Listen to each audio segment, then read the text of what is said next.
Arun TV వ్యూవర్స్కి స్వాగతం సుస్వాగతం. ఈరోజు మన ముందు Acharya NG Ranga university ex REAC member Satyanarayana garu మన ముందున్నారు. కొన్ని విషయాలు ఆయనతో చర్చిద్దాం. నమస్తే సార్. నమస్కారం అండి. ఎక్స్ ఆర్ఈఏసీ మెంబర్ అని చెప్పారు ఆచార్య ఎన్జీ రంగా యూనివర్సిటీలో. సో మీ రోల్ ఏముండేది సార్?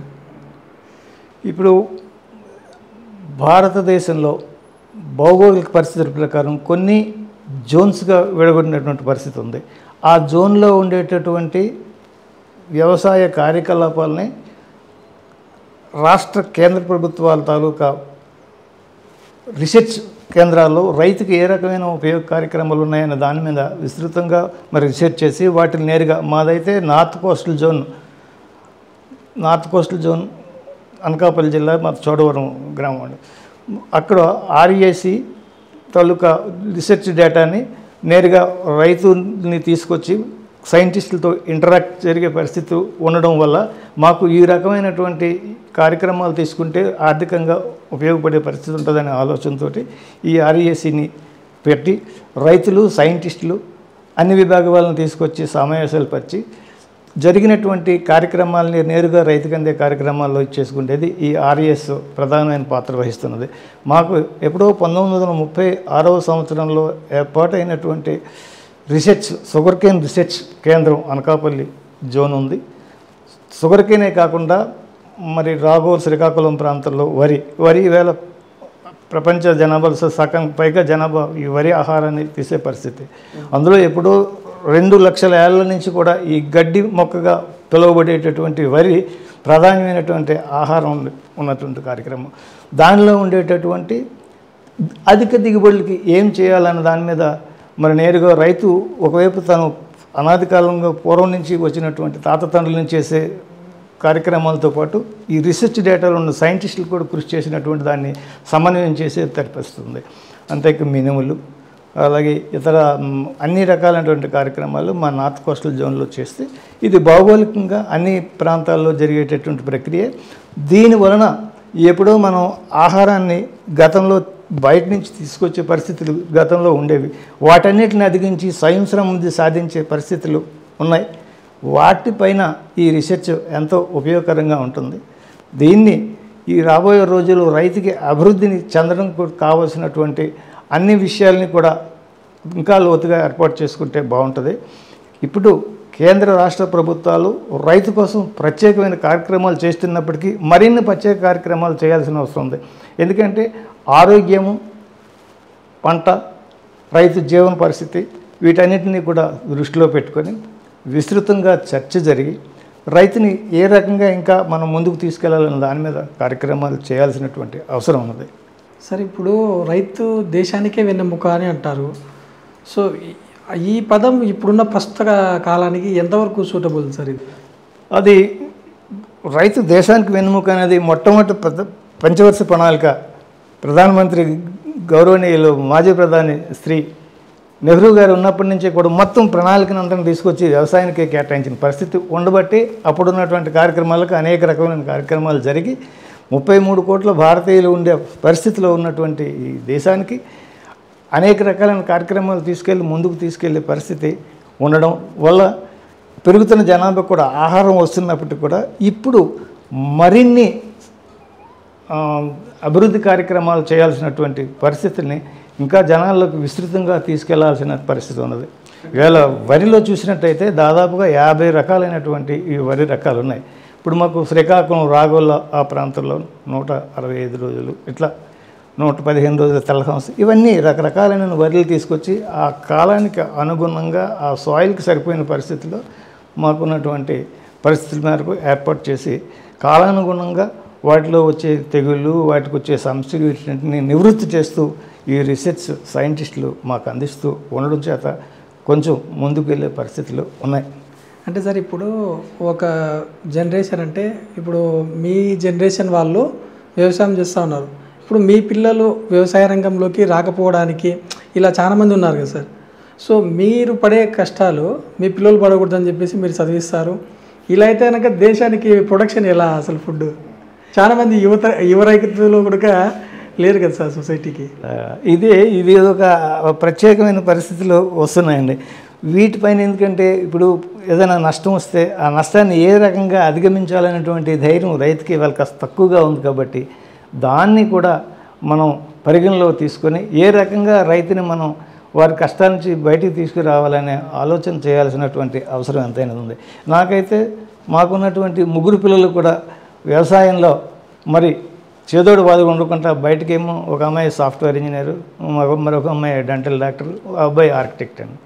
ఈయన ఏంటంటే వ్యవసాయం మా నాన్నగారు ఎప్పుడో చేస్తున్నారు, ఇష్టం ఉన్నప్పటికీ కూడా చదువుకున్నటువంటి ఆ చదువుని సాఫల్యం చేసుకోవాలని వివిధ కార్యక్రమాలకు ముందుకు వెళ్ళిపోయే పరిస్థితి ఉంటుంది. కాబట్టి నాకు వయసు అయిపోయే పరిస్థితిలో ఏ రకంగా దీన్ని మళ్ళీ తిరిగి ఏర్పాటు చేయాలనే ఆలోచనతో ఉన్న ప్రత్యేక పరిస్థితిలో ఏదైతే మన గౌరవ ప్రధాని శ్రీ నరేంద్ర మోడీ గారు FPOs ఫార్మ్ ప్రొడ్యూస్ ఆర్గనైజేషన్స్ అంటే రైతు సమూహాలతో ఒక ఫార్మ్ ప్రొడ్యూస్ ఆర్గనైజేషన్ ఏర్పాటు చేసుకొని ఇప్పుడు మాకైతే చెరుకు, వరి ఇవన్నీ పండుతూ ఉన్నాయండి. ఆ చెరుకు నుంచి ప్రధానంగా మనకేంటంటే భారతదేశంలో ఉన్నటువంటి ఏకైక వాణిజ్య పంట చెరుకు ఈ సంవత్సరం టన్నుకి ఎంత ధర వస్తుంది అనే ఆలోచన కేవలం దానికి ఉంది. దాంతోపాటు ఒకవైపు చక్కెర కర్మాగారానికి తోలుకునే పరిస్థితి ఉంటే మాకు ఆ రేట్ వస్తుంది. అలా కాకుండా రైతు స్థాయిలోనే బెల్లాన్ని తయారు చేసుకోవటం, ఆ బెల్లాన్ని ఇతర ప్రాంతాల్లో కూడా అమ్ముకునే పరిస్థితి ఈవేళ అనేక రకాలైన స్టోర్స్ మనకి వచ్చున్నాయి. కాబట్టి వాటన్నిటి వైపు మనం మొగ్గినట్టయితే దానికి వాణిజ్యపరమైనటువంటి అవకాశం వస్తుంది. అంతేకాకుండా ఏదైతే ఈవేళ మనం అతి భయంకరమైనటువంటి వ్యాధులు కష్టాల్లో ఉన్నామో వాటన్నింటికి కూడా తీసుకొని సేంద్రియ ఆహారం వైపు మళ్ళాల్సిన అవసరం ఉంది. ఇప్పుడు మేము పండించేటటువంటి ఈ చెరుకుని బెల్లం తయారు చేసేటప్పుడు ఆ బెల్లంలో ఇప్పుడు ఇటీవల ఈ మునగ ఆకుని, ఇప్పుడు మునగ కాయలు, మునగ ఆకు ఇవన్నీ కూడా మరి అనేక రకాలైన పోషక పదార్థాలతో కూడినటువంటి పరిస్థితి ఉంది. వాటితో కలిపి ఈ బెల్లాన్ని ఈ మునగాకు బెల్లంతో తయారు చేసుకొని మనం ఏర్పాటు చేసుకున్నట్టయితే మంచి పోషక విలువలతో కూడినటువంటి మానవ ఆరోగ్యానికి దోహదకారి అయ్యే పరిస్థితి ఉంది. కాబట్టి నేరుగా మేము ఎలాగ పూర్వకాలం నుంచి బెల్లం రసం తీసుకొని దాన్ని మరిగించి దాదాపుగా 2.5 గంటల అలా అయ్యేసరికి బెల్లం తయారు చేసరికి వస్తుందండి. దాన్ని చిన్న ఒక్కో ప్రాంతంలో కుండల రూపంలోనూ తర్వాత చిన్న వీటిల్లో ఏర్పాటు చేసుకొని మార్కెట్ చేసుకుని పురాతనమైన అలవాటు. బెల్లం లేకపోతే మనిషి ఏ రకంగా ఉండేవారో అలాంటి పరిస్థితి మనకి తెలిసేది కాదు. ఆ పరిస్థితులన్నీ అధిగమించుకోవడానికి ఈ మునగాకు లాంటి పోషక పదార్థాలతో కూడినటువంటి అన్ని క్లబ్ చేసే పరిస్థితి చేయాల్సిన పరిస్థితి ఉంది. అంతేకాకుండా ఈ చెరుకు రసాన్ని కూడా మనం ఏంటంటే ఆర్గానిక్గా అంటే ఈ ఎరువులు కానీ తర్వాత పురుగు మందులు కానీ లేకపోతే గ్రాన్యూల్స్ లాంటి ఇటువంటి వాటిని కూడా వేయకుండా సహజ సిద్ధమైనటువంటి రైతు తయారు చేసుకుని మనకి మేకల పెంట, గొర్రె పెంట వీటన్నిటిని కూడా తయారు చేసుకొని దాన్ని భూమికి అనుబంధంగా ఏర్పాటు చేసుకుని ఆర్గానిక్ రసాయనం లేనటువంటి ఆర్గానిక్ షుగర్ కేన్ జ్యూస్ని తీసుకొచ్చి మాకు ఇప్పుడు మేము హైవేలోస్ తర్వాత పెట్రోల్ బంక్స్ ఇలాంటి ప్రాంతాల్లో ప్రభుత్వం తలుచుకొని ప్రభుత్వం వాళ్ళతో మాట్లాడి ఈ రైతుకి తను పండించినటువంటి చెరుకుని రసంగా మలుచుకొని మార్కెట్ చేసుకునే పరిస్థితి ఉంది. కాబట్టి ఏదైతే ఈ FPO ఫార్మ్ ప్రొడ్యూస్ ఆర్గనైజేషన్ బృందంగా ఏర్పడిన ఈ యువ రైతులందరూ కలిసి తలొక ప్రాంతంలోనంటే హైవేస్ సెంటర్స్ ఉంటాయి కదండి, ఇవి రైళ్ళ కోసం బస్సుల కోసం వాటి కోసం ఇచ్చేసే పరిస్థితులు జన సమూహాల్లో ఏర్పాటు చేసుకున్నట్టయితే సహజసిద్ధమైనటువంటి ఇమీడియట్గా శక్తితో పాటు మహత్తరమైన ఆరోగ్యాన్ని ఇచ్చేటటువంటి ఈ సేంద్రియ చెరుకు రసానికి ఎంతో ప్రాధాన్యత ఉంది. తద్వారా ఒకటి కాదు 3-4 గంటలు రైతుకి ఆదాయం వచ్చే పరిస్థితి ఉంది. దాన్ని ఏంటంటే ఈ కష్టపడి సమన్వయంతో బృందంగా ఏర్పడి ఒకరికొకరు పని సర్దుకొని ఇప్పుడు నేనైతే పొలంలో వృద్ధుడిని ఆ పొలం చూసుకొని దాన్ని ఏదో తయారు చేసుకునే పరిస్థితి వస్తే ఇంకొక మిగిలినటువంటి సభ్యులు తీసుకెళ్ళి దాన్ని బెల్లం తయారు చేసుకుని రసం తయారు చేసుకొని మార్కెటింగ్ చేసే విధంగా రూపొందించినట్టయితే మనకి రాబోయే రోజుల్లో ఈ వ్యవసాయంలో పడేటటువంటి ఇబ్బందులు కష్టాలని కొంతవరకైనా చేర్చే అవకాశం ఉంది. అంతేకాకుండా ఈవేళ రైతును నేరుగా గుర్తించి ఎక్కడో కేంద్ర ప్రభుత్వంలో ఉన్న ప్రధానమంత్రి గారు రైతుకి పెట్టుబడి సహాయాన్ని అందించే పరిస్థితి ఈవేళ ఉన్నది. ఈ పెట్టుబడి సహాయంతో పాటు మిగిలినటువంటి వనరులను ఏర్పాటు చేసుకొని దాన్ని ముందుకు తీసుకెళ్ళి రాబోయే రోజుల్లో ఇది ఒక రైతు క్షేత్రస్థాయిలోనే ఒక మంచి పరిశ్రమగా పెరిగే అవకాశం ఉంది. కాబట్టి ఈ షుగర్ కేన్ని మనం మరింత అయితే చాలా కష్టమైన పని. షుగర్ కేన్ అంటే మరి కేవలం దుక్కు చేయడానికి ఈ చెరుకు ముచ్చెలు తీసుకోవడానికి చాలా కష్టమైన పరిస్థితి ఉంది. అధికమైనటువంటి రేటుతో పాటు అధిక శ్రమ, అధిక లేబర్ ఓరియంటెడ్ కాబట్టి దానికి అనుబంధంగా ఈ రీసెర్చ్ ఓరియంటెడ్లో ఉన్నటువంటి బడ్జెట్ మెథడ్ పూర్వం ఏంటంటే సార్ ఇప్పుడు చెరుకు అంత ప్రొడక్షన్ లేకపోవడం వల్ల కొన్ని షుగర్ ఫ్యాక్టరీస్ని కూడా క్లోజ్ అనుకుంటున్నారని విన్నాను. అది ఎంతవరకు వాస్తవం? అది ఇది షుగర్ ఫ్యాక్టరీస్ని చెరుకు తగ్గిపోవడం అనేది ఏంటంటే అనేక రకాల లేబర్ దొరకకపోవడం, తర్వాత పెట్టుబడి ఎక్కువైపోవడం, ఈ ఎరువులు విపరీతమైన రసాయనిక ఎరువులు గతంలో ఇప్పుడు రసాయనిక ఎరువుల పరిస్థితి 10 నుంచి 15 రోజుల వరకు ఇంకా అయిపోయిన తర్వాత దాని తాలూకు వెంటనే పోద్దండి దాని తాలూకు పవర్. ఈ లోపల అదే మనం సేంద్రియ ఎరువులు మేకలు గొర్రెల పంటతో పాటు మనం మిగిలినటువంటివన్నీ కూడా ఏర్పాటు చేసుకొని గుంతల్లోనూ మనం పెంటలు అనుకుంటాం వాటిలో చేసుకున్నట్టయితే ఎక్కువ కాలం ఆ చెరుకుకి శక్తినిస్తూ పెరుగుదల కోసం ఈ చెరుకులో ఈ బడ్చిప్ మెథడ్ అనే విధానం అయితే ఒకటి వస్తున్నది. ఆ బడ్చిప్ మెథడ్ అయితే కేవలం మనకి ఒక 6000 చిన్న చిన్న ఈ బడ్చిప్స్ మనకి ఏదైనా బంతినారు ఇలాంటి పూల మొక్క నారులాగా బయట ఒక 40 days పెంచి దాన్ని నేరుగా ట్రాన్స్ప్లాంట్ చేసుకున్నట్టయితే చాలా వరకు విత్తనం ఖర్చు తగ్గుద్ది. విత్తనం ఖర్చు తగ్గడంతో పాటు మనకి దాన్ని మల్చింగ్కి ఏదైతే మహమ్మారిగా ఉండేటటువంటి చెరుకుని ఇబ్బంది పెట్టే ఈ కలుపు సమస్య, ఈ కలుపు సమస్యను కూడా తగ్గించుకొని దానికి మనం జాగ్రత్తగా మనం ఏదైతే మనం చిన్నపిల్లలు కాపాడుకుని మొక్కలను కాపాడుకొని చేసుకున్నట్టయితే 8-10 నెలలకి మనకి అందే అవకాశం ఉంది. దాంతో ఇవన్నీ చేసుకునే పరిస్థితి ఉంది కాబట్టి ఇప్పుడు ఈవేళ నాకు ఏదైనా నష్టం వచ్చిందంటే కష్టం వచ్చిందంటే ఇమీడియట్ హాస్పిటల్ పోతున్నాయి, అపోలో హాస్పిటల్ మరో దగ్గరికి వెళ్తాను.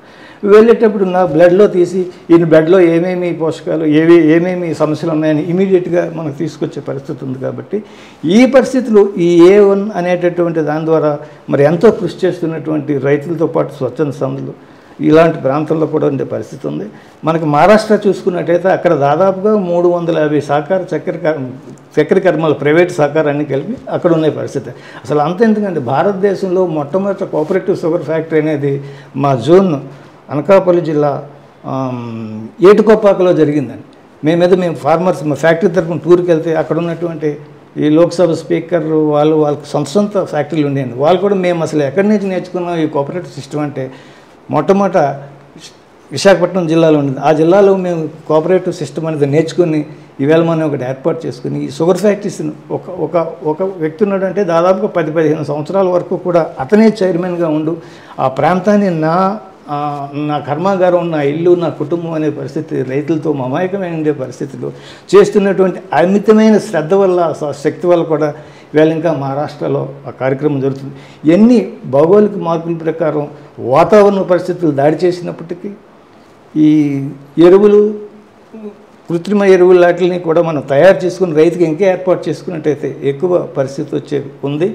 ఇప్పటికి కూడా సాయిల్ మరి ఎంత మనకి ఏదైతే మనకు 4-5 అడుగులు 6 అడుగుల వరకు పెరిగే పరిస్థితి, అలాగే భూమి లోపల కూడా వేర్లు వెళ్ళే పరిస్థితి ఉంటుంది. కాబట్టి అది మేమేదో నాంగల్తో దున్నేటప్పుడు కాస్త ఏమాత్రం ఆగిపోయినా సరే పెద్ద పెద్ద పిల్లలు వచ్చే పరిస్థితిని చూస్తే మనకి పీచు వేలు వ్యవస్థ ఉంటుందండి. అంతటి పరిస్థితిని భూమిని బాగా తయారు చేసుకున్నట్టయితే మరి 10-15 కార్చుల వరకు ఈవేళ కర్ణాటక మాండ్యా షుగర్ ఫ్యాక్టరీ ఏరియాస్లో మరి రైతు ఒకసారి కొట్టేసిన చెరుకుని తీసుకొచ్చి దానికి ఈ చెత్తాన్ని జాగ్రత్తగా కాపుకొని దాని మీద ఏమైనా కొన్ని రకాలైన ఎరువులే చల్లుకొని ఇమీడియట్ తయారు చేసుకుని 10-15 సంవత్సరాల వరకు కూడా అక్కడ తీసుకునే పరిస్థితి ఉంది. కాబట్టి అలాగా చేసే విధంగా మిగిలిన రైతాంగం కూడా ఈ ఫ్యాక్టరీస్ నుంచి కానీ మిగిలినటువంటి ప్రభుత్వ కార్యక్రమాల్లో ఉన్నటువంటి ప్రభుత్వ అధికారులు కానీ వీళ్ళంతా కలిసి మనకి అక్కడ ఫ్యాక్టరీస్ క్లోజ్ చేస్తూ ఉన్నారు. క్లోజ్ చేసే పరిస్థితులు రాకూడదు అని చెప్పేసి ఈవేళ వర్కౌట్ చేసి మరి ఎక్కడో బిల్ గేట్స్ ఉన్నటువంటి అటువంటి పెద్ద స్వచ్ఛంద సంస్థల అధినేతలు కూడా ఈవేళ మరి బారామతి ఆ పరిసర ప్రాంతాల్లో ఈ A1 టెక్నాలజీని ఉపయోగించి ఎంతవరకు అయితే లోతు వేరే వెళ్తుంది, దానికి ఏ రకాలైన పోషకాలు మనం ఇవ్వాలి, 40 నుంచి 50-60 టన్నులు అంటే జీవితకాలంలో తయారు చేసే పరిస్థితి వచ్చింది. 70 నుంచి 80 టన్నులు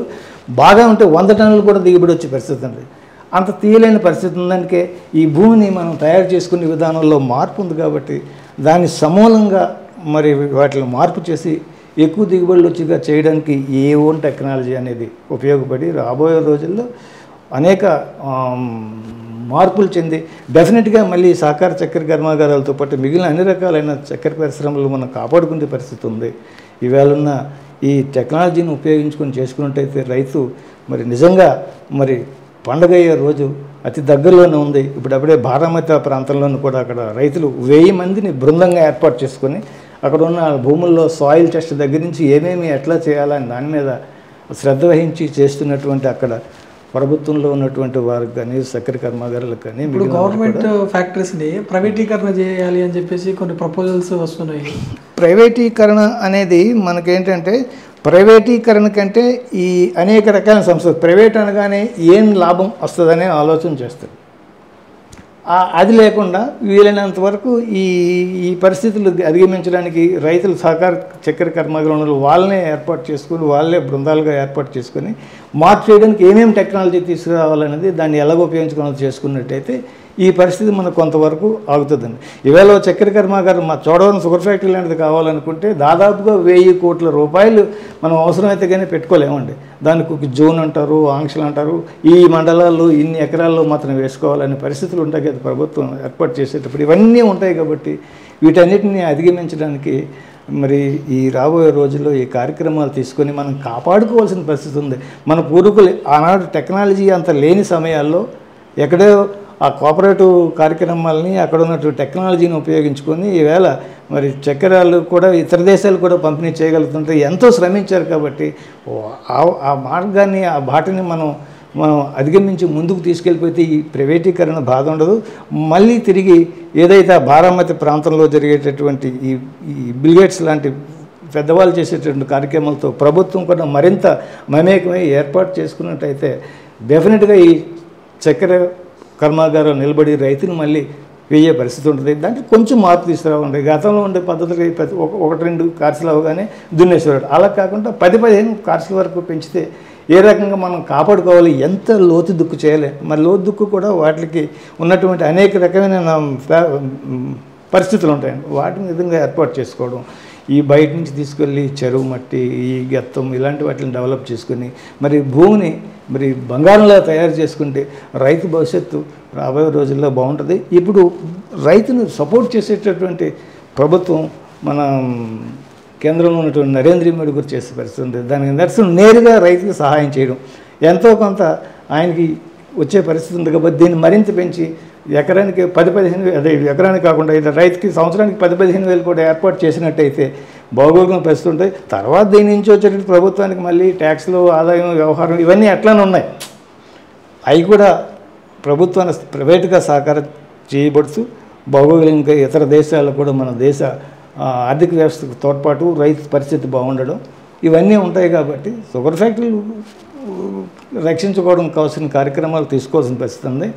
అలాగే ఈ సేంద్రియ ఆహారానికి సంబంధించినటువంటి వాటిపైన కూడా ప్రత్యేకమైన శ్రద్ధ తీసుకొని ఆ సేంద్రియ పద్ధతులను ఏ రకంగా రైతు సేంద్రియ అంటే మనకు ఎరువులు అయితే ఇక్కడ బస్తాలు ఎక్కడో మార్కెట్ గోదావరి మరోటో తయారవుతుంది. అది తీసుకెళ్ళి నేరుగా దానికి మనకు దమ్ము చేసేటప్పుడు వరిలోనే అయితే వేసుకుంటాం. దానికి 2-3 దఫాలుగా వేసుకునే పరిస్థితి ఆ టెక్నాలజీ ప్రకారం చేసుకుంటాం.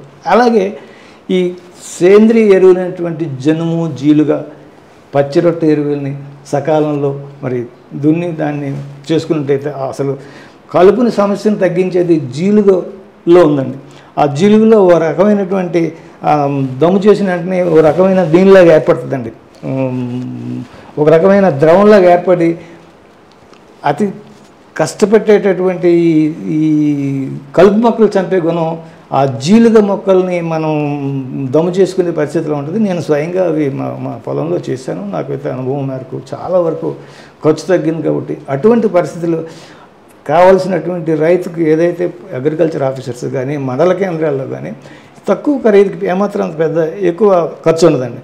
ఈ జీలుగా, జన్ము ఇలాంటి విత్తనాలు, పచ్చిరొట్ట ఎరువులు ఏర్పాటు చేసుకోవచ్చు. అలాగే రైతుకు తనకున్నటువంటి గట్లు దీని వెంట ఏంటంటే గానుగా, గ్లైసీడియా లాంటి ఎక్కువ ఈ పచ్చిరొట్టనిచ్చేటటువంటి మొక్కలను ఏర్పాటు చేసుకుని వాటిని కూడా మరి దమ్ములో ఏర్పాటు చేసుకొని రసాయనిక ఎరువులు పెట్టే ఖర్చుకి సేంద్రియ ఎరువులు తయారు చేసుకునే పరిస్థితి ఉండాలి.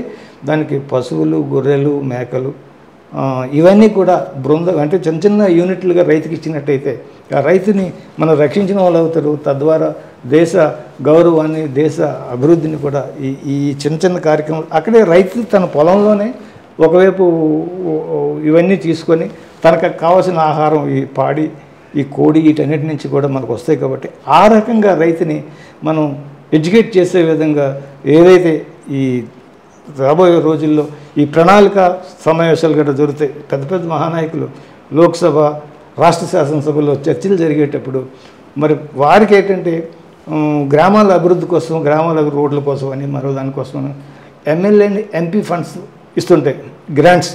ఆ గ్రాంట్స్ నేరుగా ఇప్పుడు ఈ సేంద్రీయ వ్యవసాయం వైపు కూడా ఆ నియోజక పరిధిలో ఉన్నటువంటి శాసనసభ్యుడికి ఉన్న గ్రామాల్లో మరి సేంద్రీయ వ్యవసాయానికి కూడా కొంత బడ్జెట్ కేటాయించినట్టయితే అక్కడున్న రైతాంగం ఎమ్మెల్యే దగ్గరికి అయ్యా మాకు ఈ విత్తనాలు కావాలంటే ముందు అతి తక్కువగా దొరికేటటువంటి ఈ విత్తనాలు పరిస్థితి ఉంది కాబట్టి అన్నీ సకాలంలో జరగాలని అనుకుంటే ఆ విధంగా కేంద్రంలో రాష్ట్రంలో ఉండేటువంటి ఈ శాసనసభ్యులు వారికి ఇచ్చేటటువంటి నిధుల్ని ఈ సేంద్రీయ వ్యవసాయం వైపు కూడా మళ్లించినట్టయితే అనేక కార్యక్రమాలు మనకి ఉపయోగకరంగా ఉండి రైతు బాగుపడటానికి అవకాశం ఉంది. సార్, రైతు రాజు ఎప్పుడైతాడు?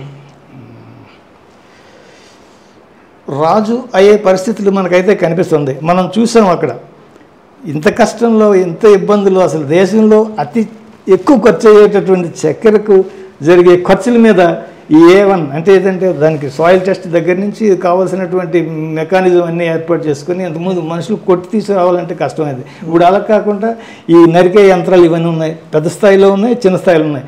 వీటన్నిటిని ఉపయోగించుకుని ఖర్చు తగ్గించుకునే పరిస్థితి ఉన్నట్టు నిజంగా అది పరిశ్రమ అవుద్దండి. ఇప్పుడు నా పొలంలో గొర్రెలు మేకలతో పాటు ఈ పశువులు ఉన్నట్టయితే నాకేం ఖర్చు ఉంటుందండి? ఒక ఉప్పు తప్పు ఏం అన్నీ నాకు దొరుకుతాయండి.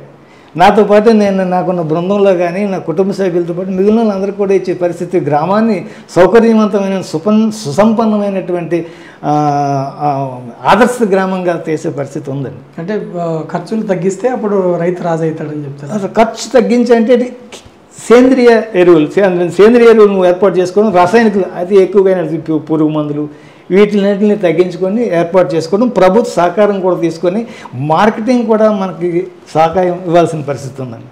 అలాగే రవాణాలో ఇప్పుడు కొన్ని ఈ ట్రాన్స్పోర్ట్ వాటిలో కూడా రైతుకి మనకి రైతు కార్డు ఇప్పుడు ఏదో మనకి కార్డు అని అంటున్నారు కాబట్టి మనకి ఆధార్ కార్డు మరి రైతు కార్డు చూసిన వెంటనే మనకి తక్కువ ధరతోటి ఈ ట్రాన్స్పోర్ట్ కూడా మనం ఏర్పాటు చేయడం, ఇంకా కాస్త బృందాలుగా ఉన్నటువంటి ఫార్మ్ ప్రొడ్యూస్ ఆర్గనైజేషన్స్ వాటికి యువ రైతులు ఉంటారు కాబట్టి వాళ్ళకి ఏదైనా వెహికల్స్, ఓమ్ని వ్యాన్స్ ఇలాంటివి చిన్న చిన్న ఏర్పాటు చేసుకున్నట్టే ఇప్పుడు నేను బెల్లం ఒక 1000 కేజీలు తీసుకొని వస్తానండి.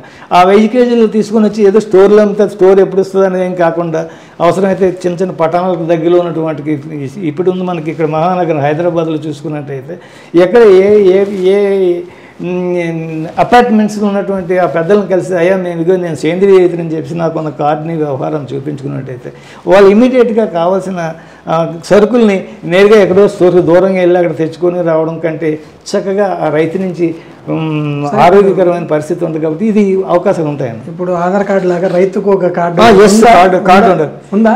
ఇప్పుడు ఉన్నాయి. ఇప్పుడు రాబోయే రోజులు అన్నీ చేస్తున్నారండి. ఇప్పుడు ఈ గవర్నమెంట్ ఇంప్లిమెంట్ చేస్తున్నారు. దానికి ఏంటంటే రాయితీలు వచ్చే విధంగా ట్రైన్స్లో కానీ ఇప్పుడు మామూలుగా ఈ బస్సుల్లో కానీ ఆర్టీసీ బస్సులు ఏట్లో కానీ అంటే రకరకాలైన ఏర్పాటు ఎలా కావాలంటే ఇప్పుడు ఎక్కువ బృందం ఉన్నట్టయితే నాకు చిన్న వెహికల్ ఏర్పాటు చేసుకుంటే అవన్నీ ఏర్పాటు చేసుకునే పరిస్థితి ఉంటాయండి. సార్, ఇప్పుడు ఏదైనా ఒక ప్రొడక్షన్ ఉందనుకోండి, ఫర్ ఎగ్జాంపుల్ ఒక ప్రోడక్ట్ని అతను తయారు చేశాక అతనే డిసైడ్ చేస్తాడు ఆయన ప్రోడక్ట్కి ఇంత కాస్ట్ అని చెప్పేసి. బట్ రైతు ఇంత కష్టపడి పండిస్తాడు, అతని యొక్క పంటకి ఎందుకు ఇతను ఇంతనే నా పంటకు ఇంత అని చెప్పేసి ధరను ఫిక్స్ చేయలేకపోతున్నాడు. ఎవరో మధ్యలో ఉండే దళారీలు వాళ్ళు ఫిక్స్ చేసినప్పుడు ఇతను నష్టానికో ఏదో ఒక దానికి ఇంకా అమ్మేసుకుంటాడు, అతను స్టోరేజ్ పెట్టుకోలేడు కదా.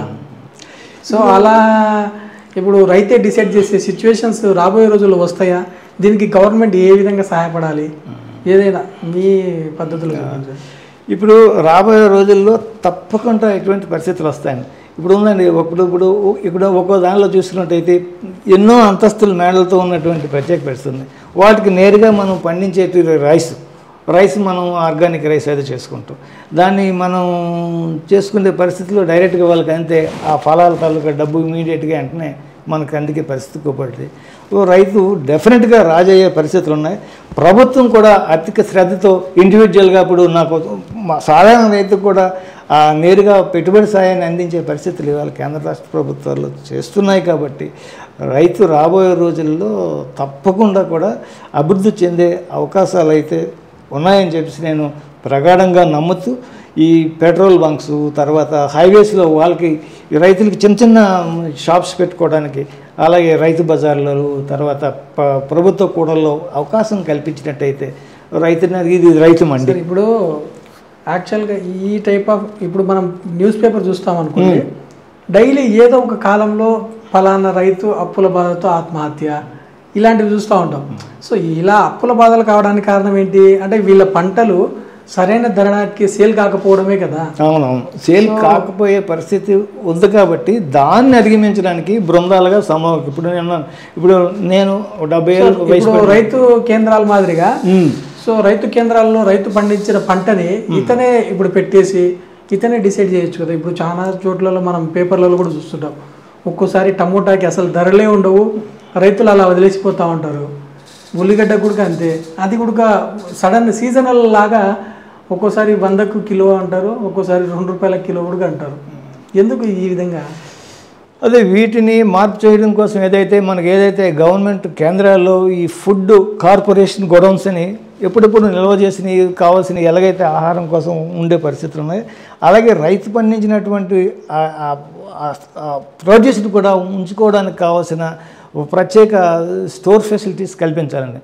ఫుడ్ కార్పొరేషన్ గోడౌన్లో ఇప్పుడు నేను ఒక 100 బస్తాలు ధాన్యం పండించిన రైతులు నేరుగా మిల్లింగ్ తీసుకెళ్ళి దాన్ని నౌకలు, తవుడు, చెట్టు ఏదో జరుగుతాయి, దాన్ని తీసుకెళ్ళి ఏర్పాటు చేసుకుని స్టోరేజ్లో మనం ఒక 15 రోజులకి ఇమీడియట్గా మార్కెట్ అయిపోద్ది.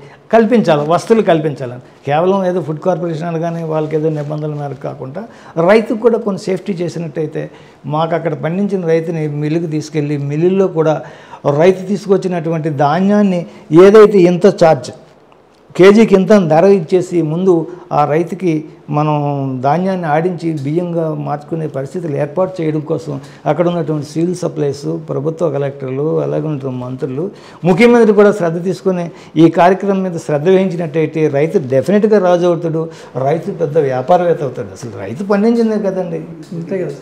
రైతు లేకపోతే దేశమే లేదు. అన్నంలో నుంచి మొన్న ఎవరైనా తీస్తున్నారు ప్రపంచంలో? ఏ మనిషికైనా కావాల్సింది ఏ దేశంలో మట్టైనా మట్టే వ్యవసాయదారుడు దాన్ని రక్షించే పరిస్థితి ఉండాలి తప్పటి. ఎందుకు ఆ రోజుల్లో మొట్టమొదటి పంచప్రణాళికే అలా వ్యవసాయానికి పెట్టారు? అలాగే ఆలోచన చేసి ఈ నిధుల్ని నేరుగా వాళ్ళకి పంపించి అసలు ఏం జరుగుతుంది రివ్యూ. ఇప్పుడు మనకు ఒక శాసనసభ్యుడు, ఒక ఎంపీ నేను మళ్ళీ కావాలని చెప్పేసి ఎందుకు ముందుకెళ్ళే పరిస్థితి ఉందని అంతెందుకు సార్? మరి ముఖ్యమంత్రిగా గుజరాత్లో ఉన్నటువంటి అనేక కార్యక్రమాలు ఆయన చేసి సోలార్, ఇవాళ కరెంట్ లేకపోతే జీవించలేని పరిస్థితి, అక్కడ సోలార్ని గట్రా డెవలప్ చేసి రైతులు ఆయన ముఖ్యమంత్రిని కూడా దేశంలో ఏదైతే రైతులు అభ్యుదయ రైతులు ఉన్నారో వాళ్ళందరినీ తీసుకొచ్చి ఆ గుజరాత్లో తీసుకెళ్ళి అక్కడ ఆయన సన్మానం చేసినటువంటి పరిస్థితి. సన్మానం మీన్స్ చేయూతనివ్వడం వల్ల అనేక పరిస్థితులు వచ్చి ఈవేళ 3వసారి కూడా మరి నరేంద్ర మోడీ గారు ప్రధానమంత్రి కాగలిగారంటే ఆయనకున్నటువంటి ఈ శ్రద్ధాశక్తులు, జనబాహుల్యానికి సేవ చేయాలి, జనబాహుల్య జీవనాల్ని మార్పు చేయాలన్న ఆలోచన తప్ప ఏదో మిగిలినటువంటి గతంలో ఉన్నటువంటి వ్యక్తుల్లాగా చేయలేదు. కాబట్టి ఈవేళ మనం రైతే రాజు అవుతాడని నాకైతే మంచి నమ్మకం ఉంది. డెఫినెట్గా జరుగుతుంది. దానికి ఇప్పుడు బారామతిలో చక్కెర కర్మాగారాలు జరుగుతుంది. ఇక్కడ రాబోయే రోజుల్లో ఇక్కడ వరిలో కూడా నేరుగా పెద్ద మిల్లులు ఉన్నాయి. కాబట్టి ఈ పండించినటువంటి ఆ గ్రామంలో పండించే 1000 బస్తాలని సరే ధాన్యం మిల్లులో ఆడించుకొని దానికి కావాల్సినటువంటి ప్రత్యేక పరిస్థితులు మార్కెటింగ్ చేసుకునే పరిస్థితులు డెఫినెట్గా వస్తుంది. సార్ ఇప్పుడు ఇది సేంద్రియ వ్యవసాయాన్ని ప్రోత్సహించాల్సింది ప్రభుత్వాలు, రసాయనాలు వాడకండి అని చెప్పేసి చెప్పాల్సింది కూడా బేసిక్గా ప్రభుత్వాలే చెప్పాలి. ఎందుకంటే ఇప్పుడు చాలామంది రైతులు చదువుకోకుండా మామూలుగా అన్ఎడ్యుకేటెడ్ పర్సన్సే మ్యాక్సిమము రైతులుగా ఉంటారు, అవునా కదా సార్? సో అలాంటప్పుడు వాళ్ళకు ఏ మందులు వేయాలన్నది కూడా చాలా అవగాహన ఉండదు. పక్కనున్న రైతులు మీరేం వేశారు అని కనుక్కొని వాళ్ళని ఫాలో అవుతూ ఉంటారు. ఇలా కాకుండా గవర్నమెంట్ ఏం చేయాలి? ఇప్పుడు పంట లేని సమయాలు ఉంటాయి, ఇప్పుడు ఎండాకాలంలో పంటలు ఉండవు, వాళ్ళందరూ ఫ్రీగా ఉంటారు. అలాంటప్పుడు ఈ గవర్నమెంట్ ఏమంటారు అగ్రికల్చర్ ఎంప్లాయీస్, అగ్రికల్చర్ అధికారులు, గ్రామ అధికారులు, గ్రామ సహాయ శిక్షణ అధికారులు, వాళ్ళతో ఈ చాలా మంది రైతులను ఒక చోట కండక్ట్ చేసి అవేర్నెస్ ప్రోగ్రామ్ పెట్టవచ్చు కదా. ఫలాని పంటకు ఈ టైప్ ఆఫ్ మందులు వాడండి, మ్యాక్సిమం ఆర్గానిక్ సైడే వెళ్ళండి అని చెప్పేసి వీళ్ళు అవేర్నెస్ ప్రోగ్రామ్స్ పెట్టచ్చు కదా గవర్నమెంట్. అది ఇప్పుడు కొన్ని కార్యక్రమాలు అయితే ప్రారంభం జరిగినాయి. ఇవన్నీ అవేర్నెస్ కార్యక్రమం జరుగుతుంది. ఇంకా విస్తృతంగా ఉపయోగించుకునే పరిస్థితులు మనకి రావాల్సినటువంటి ఆవశ్యకత ఉంది. ప్రధానంగా ఆర్గానిక్ వైపు వెళ్ళినట్టయితే చాలా తక్కువ ఖర్చులతో పంటను పండించుకొని పరిస్థితి ఉంది. కాబట్టి భూమిని కాపాడుకోవాలన్న ఎన్నో తరాలు మనకు భూమి మన పుట్టి మనకు తెలియదు, ఏనాటి నుంచో దాన్ని వ్యవసాయం చేస్తూ ఉన్నాం. ఆ వాటిని ఏంటంటే మనం ఎప్పుడు తీస్తున్నాం కానీ దానికి సరైనటువంటి ఇవ్వలేదు. కాబట్టి భూమిని పరిపుష్టం చేసి, మానవ జీవితంలో రక్తం ఉంటేనే మనిషి జీవిస్తాడు, అలాగే భూమిలో సత్తు ఉంటేనే పరిస్థితి. దాదాపుగా అన్ని రకాల పంటలకు కావాల్సిన పోషకాలు కేవలం మనకు పశువులు గెత్తం, పశువులు ఎరువు, కోళ్ళ పంట వీటిలోనే ఉందండి.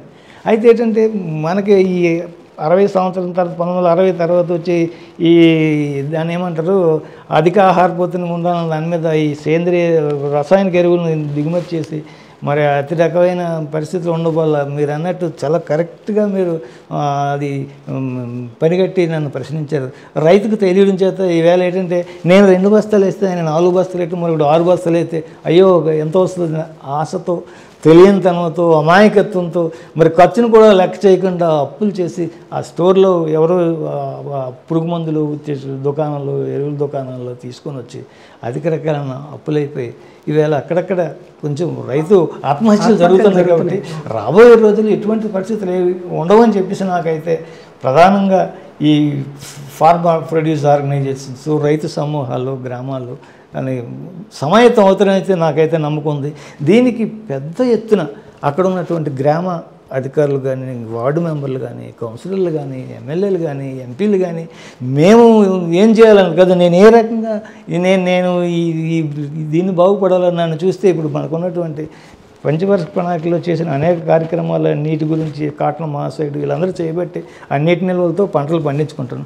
అలాగే నన్ను తీసుకొచ్చి లేచిన వెంటనే అయ్యో దేవుడు వస్తున్నాడు అనే విధంగా ఈ రాజకీయ నాయకులు తయారై పరిస్థితుంది.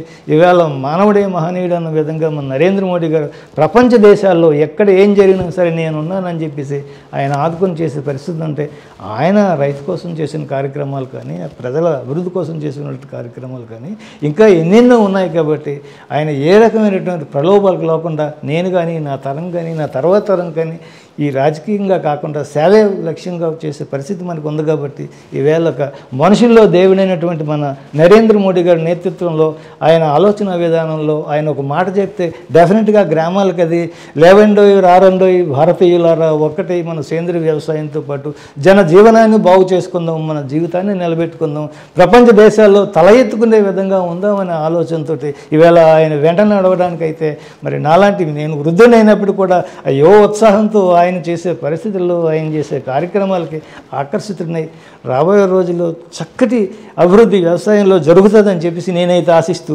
గ్రామాల్లో కలవాలి. గ్రామం రాజకీయాల్లో నేను గ్రామానికి ఏం తీసుకొచ్చాను, ఆ పార్టీ ఈ పార్టీ ఏ పార్టీ కాదు. ఇప్పుడు మీరు చెప్తున్నారు కరెక్ట్ సార్, ఇప్పుడు మీరు చెప్తున్నారు కరెక్ట్. ఇప్పుడు ఇప్పుడు 2025లో రైతుల యొక్క సంఖ్య చాలా తగ్గిపోయి ఉంటుంది. ఎందుకంటే వాళ్ళ అప్పుల బాధల వల్ల పొలాలను అమ్ముకోవడము, సిటీస్కి రావడము ఇలా జరుగుతూ ఉంటుంది. ఇంకా రాబోయే ఇంకో 20 years తర్వాత అసలు రైతు అనేది అక్కడక్కడ మాత్రమే ఉంటాడేమో అని అనుకుంటా ఉన్నాం. అది ఎంతవరకు జరుగుతుంది సార్? అది వాటన్నిటికీ ఏఐ టెక్నాలజీ అంటారు చూసారా. ఇప్పుడు ఏఐ వచ్చినాక అసలు ఈ రైతులు కూడా చాలా రిలాక్స్ అయిపోయినారేమో. రిలాక్స్ అంటే కదులుతాను, రిలాక్స్ కాలేదు. కారణం ఏంటంటే చూస్తూ ఉన్నారు ఎటువైపు వెళ్ళాలి, ఏ రకం. ఇప్పుడు నేను ఉన్నానండి, ఇప్పుడు నాకున్న భూమిలో చూసుకుంటే ఒకసారి బోర్ ఫెయిల్ అవుద్ది, కరెంటు రాకపోవడం ఉంది, లేకపోతే దంతాలకు మోటార్లు కాలిపోవడం ఉంది. వీటన్నిటినీ కూడా మనం మార్పు చేసుకొని వేయడం. తర్వాత ఈ నీరుంటే కానీ నీరు నేల తాగగానే మట్టి మాణిక్యం అవుతుంది. మహనీయుడు నరేంద్ర మోడీ గారు ఆలోచన అదే కదండి. ఆ మట్టి మాణిక్యం అవడానికి అవసరం నేను అధికమైన బోర్లు ఇస్తాను. ఆ బోర్లు అక్కడుందా ఎక్కడుందా అని ఎతుకుతాను అనమాట. భూమి మీద బతకాలనే ఆలోచనతో చేస్తే 4-5 చోట్ల బోర్లు తీస్తే ఎక్కడ పడలేని పరిస్థితిలో ఆ బోరు వేసేటటువంటి ఆసానికి చేసిన అప్పులకి తట్టుకోలేక ఇటు పంటకి సరైనటువంటి అవకాశం లేక పంట ఎండిపోయి చచ్చిపోయే పరిస్థితులు ఉన్నాయి. కాబట్టి వీటన్నిటిని ఇచ్చేయడం కోసం అని చెప్పేసి ఏఐ టెక్నాలజీ ఉపయోగపడి ఏ ప్రాంతంలో బోరు పడుతుంది జియాలజిస్టులు వాళ్ళు టెస్టులు చేసేటటువంటి ఆధునిక పరిస్థితులు ఉన్నాయి. కాబట్టి డెఫినెట్గా దాంట్లో మార్పు వస్తుందని అయితే నాకు ఎంతో ఆశాజనకంగా ఉంది. రాబోయే రోజుల్లో తప్పక జరుగుతుందని చెప్పేసి నమ్మకం ఉంది.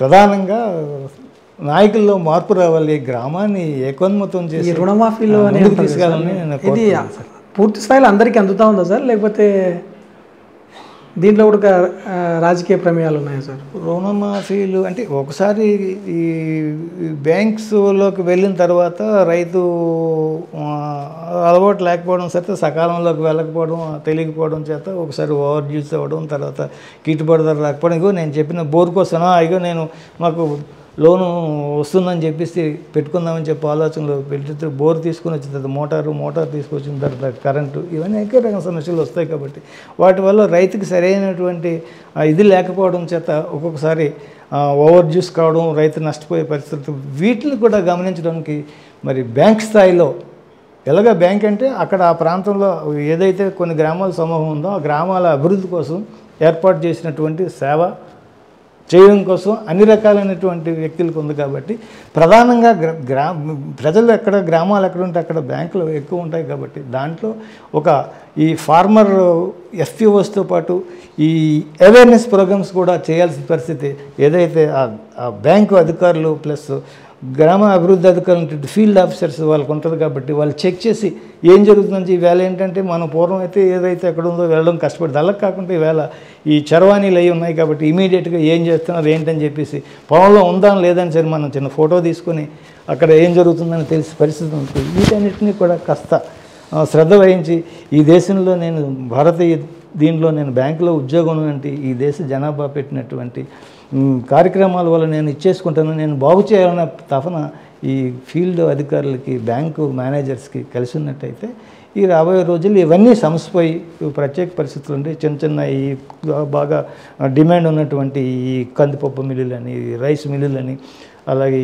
ఏదంటే ఊదలు ఇవన్నీ ఉన్నాయి కదండి, ఇటువంటి చిన్న మిల్లులు ఏర్పాటు చేసుకున్నట్టయితే చర్చ జరగాలి. జిల్లా స్థాయిలో ప్రణాళికా మండలిలో ఏర్పాటు చేసుకొని ఏ గ్రామంలో ఉన్నటువంటి ఏ పంట ఎంత వస్తుంది, దానికి ఏ రకమైన మనం పరిస్థితులను కల్పించాలి, దాన్ని నేరుగా తీసుకెళ్ళి రోడ్డు మార్గంగా తీసుకెళ్ళి ప్రజలకు అందివ్వాలని చెప్పి ఆలోచన, చర్చ అక్కడే జరగాలి. ఇప్పుడు గవర్నమెంట్ వచ్చేసి ప్రతి ఇంటికి సన్న బియ్యం సప్లై చేస్తామని చెప్పేసి హామీలు ఇస్తూ ఉంటారు కదా. సో పూర్వము ఇప్పుడు రైతు పండించిన పంట ఇమీడియట్గా దాన్ని మిల్లుకి తీసుకుపోయి అదే లావు బియ్యాన్ని తినేవారు. వాళ్ళ యొక్క జీవన విధానం కూడా మినిమం ఒక 90 సంవత్సరాలు 100 సంవత్సరాలు బతికేవాళ్ళు. ఇప్పుడున్న ప్రజెంట్ సిచ్యువేషన్లో ఒక వ్యక్తి 60 సంవత్సరాలు బతకాలంటేనే చాలా గగనం అయిపోతూ ఉంది. సో మరి గవర్నమెంట్ ఈ సన్న బియ్యం పథకం అనేటువంటిది కరెక్టేనా, లేకపోతే లావు బియ్యం తినడం మంచిదా? ఇప్పుడు బియ్యంలో సన్న బియ్యమైనా లోపలికి వెళ్ళిన తర్వాత దాన్ని గ్లూకోజ్గా మారే పరిస్థితి మామూలుగా ఉంది. కాబట్టి కాస్త ఏంటంటే జయ బియ్యం మనకేంటి ఎప్పుడో పూర్వం ఇది అది జనరల్గా ఏంటంటే ఒక మొక్క పెట్టినట్టయితే ఒక జయ తాలూకా ధాన్యం గింజని మనం నారు పెట్టినట్టే దానికి చుట్టూ 123 రకాలైనటువంటి చిన్నపిల్లలు పుట్టి ఎమ్మిలేసి లక్షలాది గింజలను ఏర్పాటు చేయడం కోసం అని చెప్పేసి ఆనాడు ఈ పొట్టి రకాలను వాటిని మనం తీసుకొచ్చే పరిస్థితులు ఉన్నాయి. వాటిలో ఏంటంటే దాంట్లో దొడ్డు బియ్యం అనేటటువంటిది ఏంటంటే దాంట్లో జిగురు ఉంటుందండి. ఆ జిగురు వల్ల ఏంటంటే విటమిన్స్తో పాటు రైతులు మొట్టమొదట తిని బాగా ఇచ్చేసుకుని వ్యవసాయం పని ఆ పని ఈ పని చేసుకున్నారు. ఇప్పుడు దాంట్లో నేను చెప్పినట్టు 40-50 రకాలైనటువంటి ఆ పరిస్థితులు మార్పు తీసుకు సన్న బియ్యాన్ని కూడా తీసుకొచ్చిన తర్వాత ఈ తినడానికి కాస్త బాగుంది అని చెప్పేసి, అంటే రుచికరంగానే కాదు కానీ ఆ చేతి పట్టుకోవడానికి ఇవన్నీ ఆహారపు అలవాట్లో మార్పు వచ్చింది తప్ప ఈ నోటు దాటిన తర్వాత పోషకం మనకి ఒకటే సరిపోతుందండి. లోపల మిషన్ ఒకటే మీకు తెలియదే ఉందండి. ఇప్పుడు నీటికి ఏదైనా ఏ ఒడ్డైనా ఒకటే కదండి, ఈ వైపుకి వెళ్తుంది అటువైపు వెళ్తుంది. కడుపులోకి వెళ్ళిన తర్వాత దాన్ని గ్లూకోజ్ కాబట్టి మానవుకు శక్తించేటటువంటి జనకం మనకైతే ఏదో పెట్రోల్ అది అలాగైతే మనకు వెహికల్స్ కొన్నాయో మానవ జీవితంలో ఆహారం దానికి గ్లూకోజ్ కావడం పరిస్థితి. ఇదే మనకి ఏదైతే ఈ దొడ్డు బియ్యం అక్కడ పెద్ద ఎత్తున కేరళకి తీసుకుని వెళ్ళి అక్కడ వాళ్ళు ఈ ఓనం మీద పండుగ చేసుకునేటప్పుడు పాయసం చేసుకుంటే ఆ పాయసంలో వచ్చేటటువంటి ఆ రుచి, ఆ జిగుర్నెస్ వాటి కోసం ఎతుకుతూ ఉండి అక్కడ కొంచెం దొరకకపోతే మిగిలిన ప్రాంతాల నుంచి కూడా తెచ్చుకునే ప్రశ్న. ఈ సన్న బియ్యం దొడ్డు బియ్యం అనే భేదం లేకుండా అన్నీ ఒకలా ఉండి జిగురు బాగుండి ఈ గ్లూకోజ్ ఈ షుగరు ఇటువంటి వ్యాధులు రాకుండా పరిస్థితి కడుతుంది. దొడ్డు బియ్యాన్ని నేను రైతుగా నేను సపోర్ట్ చేస్తానండి. దాంట్లో మార్పు ఉన్నాయి. పంటలు 115 రోజులు, 130 రోజులు, 160 రోజులు ఇలా రకరకాలైన పరిస్థితులు ఉన్నాయి. కాబట్టి వాటిలో మార్పు వచ్చే పరిస్థితి ఉంది. సార్ మొన్న రీసెంట్గా నేను విజయరామ్ గారు పెట్టినటువంటి ఎమరాల్డ్ షాప్ ఉంది కదా, వాళ్ళు ఒక మధ్యాహ్న భోజనం కార్యక్రమం చేస్తూ ఉన్నారు సార్ వాళ్ళు. అక్కడ భోజనానికి పోతే అక్కడ red rice, brown rice, black rice, white rice ఇవన్నీ లావుగానే ఉన్నాయి సార్. ఏది కూడా సన్న బియ్యం లాగా లేవు. మళ్ళీ అద్భుతమైన భోజనము ఆర్గానికే. సో రైస్లో ఇన్ని రకాలు ఉన్నాయి, మళ్ళీ దీన్ని పాలిష్ చేయడం ఎందుకు? పాలిష్ చేయడం వల్ల పోషకాలు ఏమైనా తగ్గుతుందా? పాలిష్ చేయడం వల్ల తప్పకుండా పోషకాలు తగ్గే పరిస్థితి ఉంది కాబట్టి ఈవేళ షుగర్ లాంటి వ్యాధులు మానవాళిని పట్టి పీస్తున్నాయి. గతంలో పూర్వం పరిస్థితి చూసుకుంటే కేవలం ధాన్యాన్ని దంచుకొని దాన్ని తీసుకెళ్ళి చాటలతో చెరిగి దాన్ని తయారు చేసుకుంటే ఆ పొట్టు దాదాపుగా 15-20 రకాలైన ఈ ధాన్యం పైన పొరలు ఉంటాయని అంటారు. దాన్ని దంచినప్పుడు ఏంటంటే చాటతో చెరిగితే ఆ పొట్టు పోయిన తర్వాత ఒక మంచి సువాసనతో కూడినటువంటి దంచుతుంటే ఓ రకమైన స్మెల్ వస్తుంది ధాన్యం. ఆ ధాన్యాన్ని తీసుకెళ్ళి నేరుగా అప్పుడు మా అమ్మ మా నాన్నమ్మ వాళ్ళ పరిస్థితులు ఏంటంటే ఆ నేరుగా అక్కడ వండి ఆ మట్టి కుండల్లో ఉండేటప్పుడు ఆ వాసనే వేరండి. మట్టి కుండల్లో ఉండే వాసనే వేరు కాబట్టి ఆ రకమైన పరిస్థితుల కోసం అని చెప్పేసి ఈ దొడ్డు బియ్యం ఎప్పటి నుంచో ఉన్నాయి. వాటి నుంచి తీసుకొచ్చేటంటే ఈ ఓవర్ పాలిష్ చేసడం అనేది మరి దారుణమైన పరిస్థితి. దాంట్లో నిజమైన పోషకాలు సకానికి పైగా అక్కడే చనిపోయే పరిస్థితి ఉంది కాబట్టి వాటిల్లో మార్పు తీసుకొచ్చి మిల్లులు ఆధునికమైన పరిస్థితులు ఉన్నప్పటికీ కూడా తక్కువ పాలిషింగ్ చేసి వాటిని కూడా జనాలకి అలవాటు చేసినట్టయితే మరి పెద్దవాళ్ళు, పిల్లలు, గర్భిణీ స్త్రీలు వీళ్ళకి చక్కటి పోషకాహారం అందే అవకాశం ఉంది కాబట్టి డెఫినెట్గా వాటిల్లో కూడా మార్పు రావాల్సినటువంటి అవసరం ఉన్నదండి. ఇలా ఎందుకంటే అక్కడ కేరళని ఇక్కడి నుంచి తీసుకెళ్ళి దొడ్డు బియ్యాన్ని తీసుకెళ్ళి వాళ్ళు ఆ ఓనం పండుగ చేసుకునేటప్పుడు పొంగల్ చేసుకునే స్మెల్ కోసం అండి. ఇది అలాగే ఏదైతే ఇప్పుడు ఎమరాల్డ్, జింక్ ఇవన్నీ పోషక పదార్థాలన్నీ దాంట్లోనే ఉంటాయి కదండి. ఈ నల్ల బియ్యం, తర్వాత ఎర్రగా ఉన్న బియ్యం ఇవన్నీ ఎంతో పోషకాలతో కూడిన వ్యక్తి మహనీయుడు. నిజంగా జయరామ్ గారికి నేను నమస్కరిస్తున్నాను. ఎప్పుడు పురాతన పరిస్థితులను తీసుకొచ్చి ఆయన మరి రైతులకు అందించి ఈ మహానగరంలో దాదాపుగా 1 కోటి పైకి జనాభా ఉన్నటువంటి దాంట్లో అక్కడ అనేక రకాలైన కొత్త రకాలైనటువంటి పురాతన రకాలను తీసుకొచ్చి మానవాళిని ఆరోగ్యం కోసం ఆలోచన చేస్తున్నారంటే నిజంగా ఆయన మహనీయుడు ఆ జయరామ్ గారు. ఆయన విధానాలు రాబోయే రోజుల్లో ఆచరణీయమైన పరిస్థితి డెఫినెట్గా రావాలి. దానికి ఏదైనా మనకి నాయకులు కృషి చేసి దీనికి ఒక సెపరేట్ విభాగాన్ని ఏర్పాటు చేసి సేంద్రీయ వ్యవసాయాన్ని కాపాడడం కోసం ఏర్పాటు చేసుకుంటే అయితే మనకి ఈ వరితో పాటు పప్పులు ఎంతో ప్రాధాన్యత. మనకి 60, 70, 80 రోజులకు వచ్చేసి మినువులు, పెసలు అయితే 60, 65 రోజులకు వచ్చేస్తాయండి. ఈ పెసర, మినువులు, ఈ కందులు ఇవన్నీ ఉన్నాయంటే మరి ప్రోటీన్స్ అవి కావాలి కదండి, కార్బోహైడ్రేట్స్. వాటికి కాంబినేషన్ ఉండే పరిస్థితి ఉంది కాబట్టి దానిలో కూడా సహజసిద్ధంగా ఉండే చిన్న మిల్లులు, పెద్ద భారీ స్థాయిలో ఉండే మిల్లులు కాకుండా చిన్న మిల్లులు ఉన్నట్టయితే రైతు 1 ఎకరం 2 ఎకరాల్లో పండించుకున్నటువంటి కందులు కానీ లేకపోతే వరి గట్ల మీద కందులు ఏర్పాటు చేసింది. కందుల్లో కూడా అనేక రకాలు ఉన్నాయి. చెట్టు మాదిరిగా పెరిగి బుష్ మొక్కలు వీటితో పాటు చెట్టు మాదిరిగా పెరిగి కర్ణాటక ధార్వాడ యూనివర్సిటీలో పెంచిన పరిస్థితి.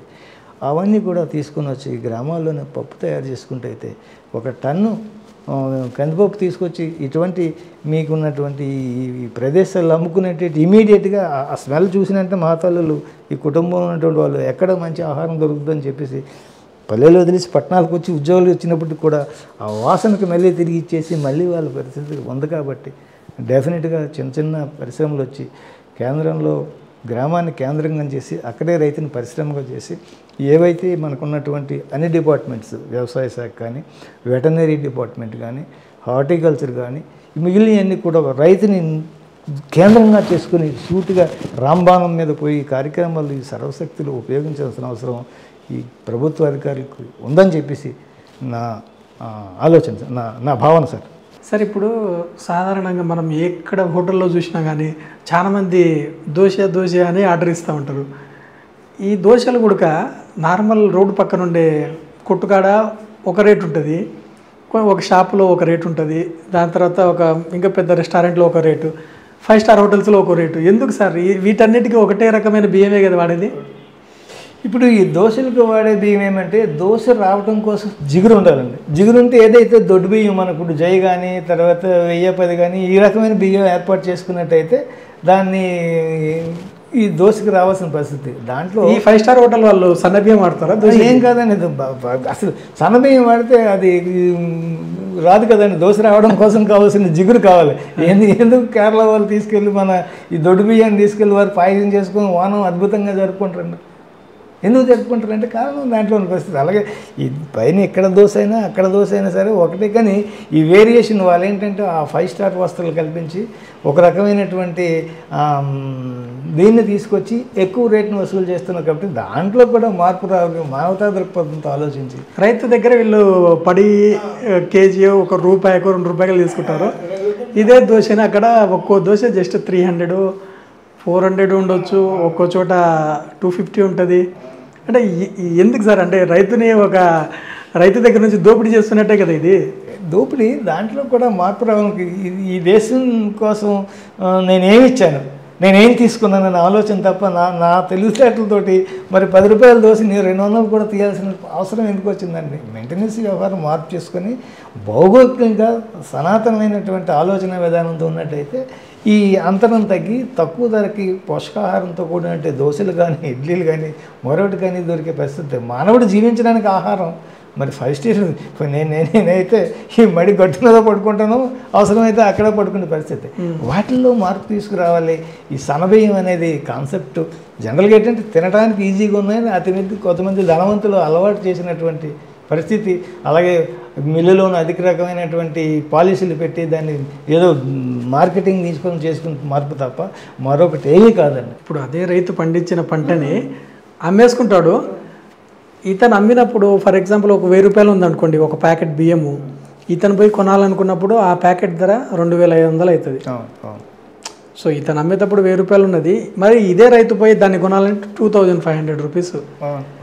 సో ఇప్పుడు దీంట్లో కూడా ఎందుకు మార్పాలని మనం చూస్తామంటే మార్కెట్కి పోయేటప్పుడు బియ్యం సన్నం అంటారు, కానీ అసలు ఏంటి ఏ రకమైనటువంటి రకానికి చెందిన రైస్ ఇది? ఇప్పుడు తెలహంస లేకపోతే మరొకటి ఆర్జిఎల్ లేకపోతే మరొకటి అనేది మనకి బస్తా మీద ముద్రించే పరిస్థితి రాబోయే రోజుల్లో రావాలండి. ఇప్పుడు ఏది మనకు సన్న బియ్యం దొడ్డు బియ్యం అంటే ఏది ఏ రకంగా ఉంటుందో మనకి వంట చేసేటటువంటి మహతాలలో మన ఇళ్ళలో ఉన్నటువంటి మన అందరికీ తెలుసండి ఏది ఏ రకమైన పరిస్థితి ఉంటుంది. ఎందుకంటే అన్నం ఉడికేటప్పుడు ఉండేటటువంటి స్మెల్లే తెలిసిపోయే పరిస్థితి అండి. దాంట్లో ఏంటంటే ఇప్పుడు బియ్యం ఏదో సన్న బియ్యం రకరకాలు వస్తుంది, వాటికి కూడా ఇది ఏ రకమైన బియ్యం, దీని పంటకాలం ఎంత అన్నది మనం ఏదైతే మానవ ఆరోగ్య విధానంలో అతి ముఖ్యమైనటువంటి ఈ మందుల్లో ఏదైతే ఎక్స్పైరీ డేటు రకం ఏమేమి జరుగుతున్నాయని చెప్పి ఆలోచనతోటి ఈ రైస్ మీద కూడా ఇటువంటి పరిస్థితి కావాలండి. అలాగే చక్కెరలో కూడా తయారు పరిస్థితులు కూడా ఆ డేట్ ఇవి ఈ నెలలో 18 నెలలు 16 నెలలు ఏదో దాని జీవితకాలం ఉంటుందంటే అటువంటి పరిస్థితులు రావాలి. అటువంటి పరిస్థితులు లేవు. ఏ బియ్యం వాడతారో ఏం వస్తాయో తెలియదు, అవి నేరు వస్తుంది. అందుకే ఈ రైతు ఫార్మర్ గ్రూప్స్ ఏర్పాటు చేసుకుంటే మహతాలలో లారీ బియ్యాన్ని కూడా ఒక్క అపార్ట్మెంట్లో పోయే పరిస్థితి ఉంది. హాట్ కేక్స్ మాదిరిగా తీసుకొచ్చి పోయే పరిస్థితి 1-2 బస్తాలు నిల్వ చేసుకుని మళ్ళీ దొరకదనే ఆలోచనతో అయితే ఇక్కడ గృహంలో ఉన్నారు. అప్పుడే మా విశాఖ పరిసర ప్రాంతాల్లో ఇవన్నీ జరుగుతూ ఉన్నాయి. ప్రధానంగా మా గ్రామంలో కూడా రామారావు గారిని ఒక సేంద్రియాన్ని ఏర్పాటు చేసుకున్న వ్యక్తి మా చుట్టుపక్కల అందరికీ సేంద్రియ ఆహారాన్ని అందిస్తూ విజయరామ్ గారు ఇలా చేస్తుంటే అక్కడ మా ప్రాంతంలో కూడా చేస్తున్నారు. రైతుల్లో మార్పు వచ్చింది, అభివృద్ధి చెందే పరిస్థితి ఉన్నాయి. కానీ ఈ బియ్యం తాలూకా రకం పంటకాలం ఎప్పుడు తయారైంది ఎన్ని నెలలు ఉంటుంది అన్నది కూడా రావాలి. ఒక్కొక్కసారి పాత అయినా కూడా దాన్ని సంచులు మార్చేసే పరిస్థితి ఉంది. కాబట్టి ఎక్కడో మిల్లుల్లో జరిగే కార్యక్రమాలు అట్లన్నీ మార్పు చేయడానికి డెఫినెట్గా దాని మీద తయారీ డేట్ రకం పంటకాలం ఏ ప్రాంతం ఇప్పుడు మనకుందండి. ఈ లలిత వాటిని చేసుకున్నట్టయితే అక్కడ అతి సారవంతమైనటువంటి ఆ గోదావరి నది పరివాహ ప్రాంతాల్లో పట్టేటట్టు ఎక్కడో గంగోత్రిలో పుట్టినటువంటి నది అనేక చోట్ల ప్రవహించి ఆ ఒండ్రు మట్టిని తీసుకొచ్చి ఈ చెత్త చెదారం తర్వాత ఆకులు ఇవన్నీ కొల్లిన తర్వాత సారవంతమైనటువంటి లోమి శాండ్స్ తీసుకొచ్చి పండే పంటలో అక్కడ ఉన్నటువంటి ఆ రకాల తాలూకా స్మెల్ వేరండి. అలాగే ఏ ప్రాంతమైనా సరే దానిలో ఏంటంటే అవన్నీ పోషకాహారాలకు కావాల్సినటువంటి పరిస్థితులు ఎలాగైతే ఉన్నాయో ఇది పంటకాలం కూడా ఇంత పంటకాలం ఈ రకం ఇంతకాలం ఉంటుందని చెప్పేసి ఏర్పాటు చేయాల్సిన పరిస్థితి రాబోయే రోజుల్లో ఉందని చెప్పేసి నా భావన. రైస్ మిల్లులు అవసరమైతే ప్రభుత్వంలో ఈ సివిల్ సప్లైస్ ఆఫీసెస్ కూడా పర్టికులర్గా చూస్తూ తరచూ వెళ్ళి మిల్లులో ఏం జరుగుతుంది ఏంటన్నది చూడాల్సినటువంటి అవసరం ఉంది. రైతుకు కూడా పండించిన ధాన్యం 500-1000 బస్తాలు ఉంటే ఆ గ్రామానికి తీసుకెళ్ళి 1-2 రోజుల్లోనూ పూర్తిగా మిల్లింగ్ చేసి వాళ్ళకి అవసరమైతే ఇచ్చుకోను, లేకపోతే మిల్లు కమ్ముకొని ఏదో లాగా లేకపోతే బయటికి పంపించే విధంగా ఏర్పాటు చేసిన వాళ్ళకి కావాల్సినటువంటి మార్కెటింగ్ వెహికల్స్, ఓమినీ వ్యాన్స్ కానీ అంటే స్థాయిని బట్టి చిన్న చిన్న వ్యాన్లు కూడా ఏర్పాటు చేసి పెడుతుంది. ఇప్పుడు ఎలక్ట్రిక్ అవి వస్తున్నాయి కాబట్టి రైతు స్థాయిలోనూ ఏర్పాటు చేసుకోవడానికి బాగుంటుందని చెప్పేసి ఆ పరిస్థితుల్లో మార్పు రావాలి. ఇవన్నీ చేయడానికి కేంద్ర రాష్ట్ర ప్రభుత్వాలను ప్రధానం వహించినటువంటి ఈ రాజ్యసభ మెంబర్లు కానీ, ఎంపీలు కానీ, ఎమ్మెల్యేలు కానీ శ్రద్ధ తీసుకొని గ్రామాన్ని మరి బాగు చేసే పరిస్థితి, గ్రామాన్ని గుడిగా చేయాలి. ఇవాళ భారతదేశాన్ని మహనీయుడు మోడీ గారు ఏ రకమైనటువంటి పరిస్థితులు తీసుకొచ్చారు, అలాగే నా గ్రామాన్ని చేసుకోవాలన్న ఆలోచన ప్రతి నాయకుల్లో రావాలని అయితే నేను ఇప్పుడు ఈ గవర్నమెంట్స్ కూడా ఇప్పుడు సెంట్రల్ గవర్నమెంట్, స్టేట్ గవర్నమెంట్ కొంతమంది ఉత్తమ రైతులను కూడా గుర్తించి వాళ్ళతో ప్రోగ్రామ్స్ అంటే కొన్ని కాన్వర్జేషన్స్ అవి జరుగుతూ ఉంటాయి కదా సార్ ప్రోగ్రామ్స్.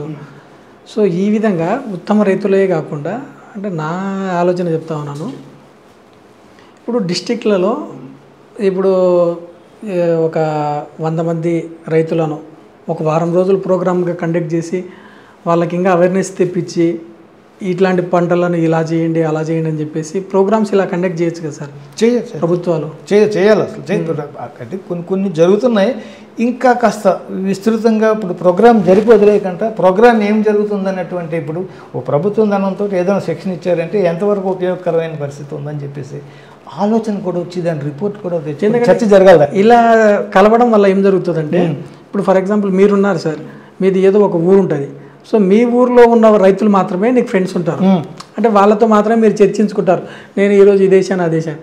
అదే ఒక 100 మంది ఒక 20-30 గ్రామాల నుంచి చేరినప్పుడు ఒక్కొక్కరి ఆలోచన ఒక్కో విధంగా ఉంటుంది. సో ఇప్పుడు అలాంటప్పుడు రైతు ఎక్కువ పండించే అవకాశాలు ఉంటాయి, రైతుకు నాలెడ్జ్ కూడా పెరుగుతుంది. నాలెడ్జ్ పెరుగుతుంది, ఏ రకమైన పంటలు పండిస్తే మనకి దీనికి సరైన గిట్టుబాటు ధర వస్తుందని ఆలోచన ప్రారంభంలోనే జరుగుతుంది. కాబట్టి వీటంటికి ఉపయోగపడుతుంది. మీరు అన్నట్టు ఒక చక్కటి ప్రశ్న వేశారు. మనం ఇద్దరం కూర్చున్నప్పుడు ఒక ఆలోచన వస్తుంది, ఒక 10 మంది కూర్చున్నప్పుడు 10 రకాల ఆలోచనలు, దాంట్లో ది బెస్ట్ ఏందో అప్పుడు మనం ఎన్నుకోవచ్చు. సో అలా 100 మంది రైతులు కలిసినప్పుడు ఒక్కొక్కరిది ఒక్కో ఆలోచన. సో ఏ సీజనల్లో ఏ పంటకు మంచి డిమాండ్ ఉందన్నది మాట్లాడుకోవచ్చు. చాలామంది రైతులు ఏం చేస్తారు, బ్లైండ్గా ఈసారి మొక్కజొన్న వేసామంటే మొక్కజొన్నే, సన్ఫ్లవర్ వేసామంటే సన్ఫ్లవరే, సో శనగలు వేసామంటే శనగ. ఇదే కాకుండా మారుస్తూ ఉండాలి. మారుస్తూ ఉన్నప్పుడే కదా భూమికి బలము. ఎప్పుడు ఒకటే రకమైన పంట, ఎప్పుడు ఒకే రకమైన రసాయనాలు వేస్తూ ఉంటే భూమిలో ఉన్న స్ట్రెంత్ తగ్గిపోతుంది, అప్పుడు నీకు దిగుబడి అనేది పెరగదు. దిగుబడి తగ్గట్లేదు. ఇప్పుడు ఏదైతే మనకి WHO ప్రపంచ స్థాయి సంస్థలు కూడా ఆరోగ్యానికి కొన్ని నిధులు ఇచ్చి ప్రైమరీ హెల్త్ సెంటర్స్, కొన్ని ఎరాడికేషన్ ప్రోగ్రామ్స్, పోలియో నిర్మూలన కార్యక్రమాలు, అనేక రకాలైన కార్యక్రమాలు చేస్తున్నారు. అదేవిధంగా మానవ ఆరోగ్యానికి ఏదైతే ఈ ప్రైమరీ హెల్త్ సెంటర్స్, పెద్ద హాస్పిటల్స్, చిన్న హాస్పిటల్స్ ఇలా ఉంటాయి కాబట్టి అదే మాదిరిగా రైతుని రక్షించడానికి కావాల్సినటువంటి కేంద్రాలుగా ఏదైతే ఇప్పుడు ఈ హార్టికల్చర్ డిపార్ట్మెంట్ ఇవన్నీ ఆలోచన చేసి వాళ్ళ రక్షణ కేంద్రాలుగా తయారయ్యే పరిస్థితులు రావాలి. వచ్చినట్టయితే ఈ మార్పు డెఫినెట్గా వస్తుందని మీరు అన్నట్టు ఏంటంటే చర్చించుకుంటారు రైతులు. ఇప్పుడు డాక్టర్స్ ఉన్నారంటే ఏదైనా క్రిటికల్ కేసు వచ్చినప్పుడు 4-5 ఏర్పాటు చేసుకుని సకాలంలో ఆ రోగిని బ్రతికించడం కోసం ఎంతైతే శ్రమపడే పరిస్థితి ఉందో అలాగే ఆ గ్రామ అభివృద్ధి కోసం అని చెప్పేసి PH సెంటర్స్ లాంటి ఈ రైతు సేవా కేంద్రాలు, సామూహిక రైతు సేవా కేంద్రాలు అన్ని కలిసి అన్ని డిపార్ట్మెంట్లు కూడా వచ్చి మీరు అన్నట్టు ఒక 3 రోజులు, 5 రోజులు, 7 రోజులు ప్రోగ్రామ్ ఇచ్చి ఆ ప్రోగ్రామ్ అయిన తర్వాత ఏం జరుగుతుందని చూసుకుని నేరుగా ఇప్పుడు మనకి ఈ చరవాణి ఉంది కాబట్టి ఏం జరుగుతుందో రైతుకు తెలుస్తుంది. ఇప్పుడు ఏదైనా అవసరం అయితే సలహా కావాలంటే రైతు నేరుగా మరి ఫోన్ చేస్తే సలహాలు దొరుకుతున్నాయి. కాబట్టి రాబోయే రోజుల్లో రైతే రాజు అవుతాడని చెప్పేసి నాకైతే నమ్మకం, విశ్వాసం ఉన్నది. ఈ ఈ ప్రభుత్వ కార్యక్రమాలు కేంద్ర రాష్ట్ర ప్రభుత్వాలు కలిసి చేయాల్సిన పరిస్థితి. సరే, ఇప్పుడు సాధారణంగా రైతులు వచ్చేసి పెట్టుబడికి లోన్స్ అప్లై చేయాలని అనుకుంటారు. ఏదో ఒక గవర్నమెంట్ బ్యాంకులలో పోయి లోన్స్ అడిగితే రైతుకు లోన్ ఇవ్వడానికి బ్యాంకర్స్ వచ్చేసి 20 రకాలుగా 30 రకాలుగా ఆలోచిస్తారు. అది లేదు ఇది లేదంట. అదే వేరే ప్రైవేట్ ఎంప్లాయీస్కి అయినా కానీ, సాఫ్ట్వేర్స్కి అయినా కానీ వేరే వాళ్ళకు ఇమీడియట్గా లోన్ శాంక్షన్స్ అయిపోతూ ఉంటాయి. ఎందుకు సార్ అలా? అంటే లోను ఈ రికవరీ సమయంలో ఇవైతేనే మాత్రం మాకు వస్తాయని చెప్పి ఆలోచన బ్యాంకర్స్లో ఉంటుంది. అలా కాకుండా ఈ రైతుని బాగు చేసి మనం అభివృద్ధి చేయడానికి కావాల్సిన ఆలోచన ఉండే పరిస్థితి ఉన్నట్టయితే ఆ బ్యాంకర్ తీసుకొచ్చి రైతుకు లోన్ ఇచ్చే పరిస్థితి ఉంది. ఈ రైతుకు లోన్ ఇచ్చిన తర్వాత ఏం సక్రమంగా వినియోగిస్తారా, సరిగ్గా దీన్ని ఉపయోగించుకొని చేయగలంటే 1000 రకాలైన ఆలోచనలు వాళ్ళు చేస్తున్నారు. కాబట్టి ఆలోచన విధానంలో మార్పు వచ్చి అవసరమైతే వాళ్ళకి అక్కడ గ్రామ పెద్దలు వాళ్ళే ఉంటారు. కాబట్టి లోన్ ఇచ్చేటప్పుడు చర్చ జరిగి ఇదిగో మీ గ్రామం బాగుపడాలంటే మీరు అందరూ తీసుకున్న లోన్ సక్రమంగా కట్టి దీన్ని ఉపయోగించుకొని ఈ పరిశ్రమ పెట్టుకొని లేకపోతే ఈ అభివృద్ధి చేసుకుని ఈ కార్యక్రమం చేసుకునే ఆలోచన ఈ బ్యాంకు సమూహాల్లో ఏర్పాటు చేసుకుంటే అదే పిహెచ్సి మాదిరిగా వాళ్ళకు ఉన్నట్టయితే గ్రామంలో చర్చ జరుగుతుందండి. ఇప్పుడు ఉన్న నేనున్నాను, నా కుటుంబంలో ఓ 4-5 సభ్యులు ఉన్నారు. ఆ 4-5 సభ్యులు కూడా నేనే ఇచ్చేస్తే దాన్ని సరిదిద్దడానికి చూస్తూ ఉంటారు. ఏ రకంగా మా నాన్న 1 లక్ష రూపాయలు లోన్ తీసుకొచ్చారు, దీన్ని ఎలా కట్టడానికి మిగిలినటువంటి నా భార్య పిల్లలకు ఆలోచించి మరి జీవించాలని ఆలోచన. నేనైతే వయసు అయిపోయినా సరే వాళ్ళు ఇంకా జీవించాలి కదండి. ఏ రకమైన మార్పు తీసుకురావాలని చెప్పి శ్రద్ధ రాబోయే రోజుల్లో వస్తుంది. బ్యాంక్స్ కూడా ఆ దిశగా ఆలోచన చేయాల్సిన అవసరం. ఎందుకంటే బ్యాంక్ అంటే ప్రభుత్వ సంస్థ. బ్యాంక్ ఆ ప్రాంతంలో ఉన్న ప్రజలకు సేవా సౌకర్యాలు సౌలభ్యాలు అందించడానికి ఉండే పరిస్థితి. కాబట్టి అలా కాకుండా మీరు ఎన్నంటే పారిశ్రామికవేత్తలకో మరొకరికో మరి ఎక్కువ లోన్లు ఇచ్చి ఏదో బ్యాంక్ అంటే వ్యాపారమే కాదు సేవ కూడా ఉండాలనే ఆలోచనతోటి రాబోయే రోజుల్లో వస్తుందని చెప్పి నాకైతే నమ్మకం ఉంది. అలా రావాలని నేను కోరుకుంటున్నాను. ఆ రకంగా కృషి చేయాల్సిందికి ఎదురు బ్యాంకు చైర్మన్లు కానీ అధికారులు కానీ ఆయా విభాగాల వ్యక్తులు కానీ ఆలోచన చేసి రైతును రక్షిస్తే రైతు డెఫినెట్గా రాజయ్యే పరిస్థితి తప్పకుండా ఉంది. రైతుని కనిపెడతా ఉండాలండి. అంటే కనిపెట్టడం అంటే చేయూత. ఇప్పుడు నేను వయసు అయిపోయింది, నేను గౌకుని మెట్లు తగలేకపోతే తాత రా అని చెప్పేసి చేయి పట్టుకునే విధంగా రైతులో మార్పు తీసుకురావడానికి ఇమీడియట్గా రైతుని కొనుక్కోవడానికి చరవాణీలు అనేక రకాలైనటువంటి A1 ఇంటెలిజెన్స్ ఇవన్నీ ఉన్నాయి. కాబట్టి పరిస్థితి చక్కెర గురించి మనకి బారామతి దాంట్లో అప్పుడే ప్రారంభమైంది. ఎక్కడో అమెరికాలో కూర్చున్నటువంటి వాళ్ళు స్వచ్ఛంద ఆలోచించి దీన్ని రక్షించాలి, ఇక్కడ జనాభా ఎక్కువ ఉన్నారు, దీని ఆలోచన పరిస్థితి ఉంది. కాబట్టి అలాంటి పరిస్థితులు మన ప్రాంతంలో కూడా అటువంటి తీసుకొచ్చి CSR ఫండ్స్, కంపెనీల తాలూకా CIA ఫండ్స్ ఇట్లాంటివన్నీ తీసుకెళ్ళి రైతుని కేంద్రీకృతం చేసి రైతే రాజుని చేయాల్సిన పరిస్థితి ఉంది. మిగిలిన అన్ని అభివృద్ధితో పాటు రీసెర్చ్ జరుగుతూ ఉండే పరిస్థితి ఉంది. కాబట్టి రీసెర్చ్ తల ఫలాలు రైతు కూడా వెళ్ళడానికి ప్రధానంగా బ్యాంక్ పరపతి. ఏం చేద్దామని ఇప్పుడు నేను ఒక విత్తనాల బస్తా కొనుక్కోవాలంటే మనది డబ్బు కావాలంటే ధనం అతి ముఖ్యమైనది. కాబట్టి దాన్ని బ్యాంకర్స్ ఏర్పాటు చేసి పండిన పంటకు కావాల్సినటువంటి సేంద్రియ ఎరువులు తయారు చేసుకొని గొర్రెలు మేకలు పెంటలు కావాల్సినటువంటి వాటన్నిటిని ఏర్పాటు చేసుకొని అతి తక్కువ ఖరీదు సేంద్రియ బాగా దిగుబడి వచ్చి జీలుగా జనం లాంటి విత్తనాలతో పాటు ఇటువైపు ఈ జీవుల నుంచి మరి పాలు పాడి పంటకి సౌలభ్యం పరిస్థితి ఉంటుంది. కాబట్టి దానికి 4-3 ఆవులైన చిన్న రైతు స్థాయిని బట్టి 10 ఆవులు 15 ఆవులు ఏర్పాటు చేస్తే బాగుంటుందని చెప్పేసి ఇప్పుడు నాటావు తాలూకా పాలు కూడా ఈవేళ చక్కటి ఆరోగ్యం ఉంది. 100 ఏళ్ళ పూర్వం మనకి ఆరోగ్యం బతుకున్నారంటే వాళ్ళు తినేటటువంటి ఆ రోజుల్లో ఈ రైస్ తక్కువ పండే పరిస్థితుల్లో మిగిలినటువంటి ఈ తృణధాన్యమైనటువంటి గంటెలు జొన్నలు రాగులు ఇవన్నీ కూడా ఆహారంగా ఉపయోగించుకుని అసలు మాకు జనరల్గా అంబలే అని అంటాం. అది పూర్వం మా ప్రాంతం అంబల రాజ్యం అనేవారు. అంబలు తప్ప ఏం దొరికేది కాదండి. ఒక రాత్రి ఏదో మా అమ్మ కొంచెం అన్నం గంటను వరి అన్నం కలిపి పెడితే ఆ మధ్యాహ్నం సమయంలో అంబలు తయారు చేసుకొని పెడతలని సట్లు ఉండేయండి, మట్టితో చేసేటటువంటి నల్లటివి. అది తీసుకొని వెళ్తే అక్కడ గట్టు మీద పెట్టుకొని ఏదో పొలంలో పని చేసుకొని తర్వాత అక్కడ ఉన్నటువంటి అన్నీ ఏర్పాటు చేసుకున్న తర్వాత ఆకలిస్తే మంచినీళ్ళు ఒక కొండతో ఈ అంబలి వాళ్ళు ఎవరికి కావాల్సిన సట్టు పెట్టిన తర్వాత మధ్యాహ్నం తాగి రాత్రి ఇంటికి వచ్చిన తర్వాత ఏదో అప్పుడు వేడివేడి అన్నం 4 కుటుంబ సభ్యులు మా అన్నదమ్ములు వాళ్ళు మేము అందరం కలిసి తినే పరిస్థితి ఆ పరిస్థితులు వచ్చే అవకాశం డెఫినెట్గా ఉంది. కాబట్టి మొదటగా ఈ కేంద్రీకృతమైనటువంటి బ్యాంకు ఆ ప్రాంతంలో చేసినటువంటి వాళ్ళకి మనం చేసే విధంగా చేయాలి. నేను ఇవాళ ఈ గ్రామానికి ప్రభుత్వ పరంగా నేను జీతం తీసుకుంటున్నాను, నా కుటుంబం బాగోవాలి, దేశం బాగోవాలి, వీళ్ళందరూ బాగోవాలని చెప్పి ఆలోచన వచ్చినట్టయితే ఈ రైతుకి ఈ కష్టం కాకుండా పరపతి కూడా కల్పించినట్టయితే అనేక రకాలైన ఈ యాంత్రికమైనటువంటి కొత్త రీసెర్చ్ డేటా వెళ్ళే పరిస్థితి వచ్చి సుసంపన్నమైనటువంటి భారతదేశం అయ్యే పరిస్థితి ఉంది. దానికి మహనీయుడు నరేంద్ర మోడీ గారు మళ్ళీ ఒకసారి మనసులో తలుచుకుంటున్నాం, పెట్టుబడి సహాయాన్ని అందిస్తున్నారు. కాబట్టి అలాగే నా సేవను కూడా చేయాలనే ఆలోచన మీకున్నటువంటి ఈ అధికారులకి ఏర్పాటు చేసుకొని పిహెచ్సిసి లాంటి ఈ రైతులను గ్రామాన్ని రక్షించడానికి గ్రామ రక్షణ కార్యక్రమాలు రావాలి తప్పించి పార్టీలు ఎన్నికలైన తర్వాత ఓటేసిన తర్వాత ఆ రోజుతో మర్చిపోయి గ్రామ అభివృద్ధి వైపు జాయిన్ అవ్వాలి. పూర్వం మనకి రామాలయాలు కానీ అసలంతా రామాలయం ఎప్పుడుది ఏనాటిదండి.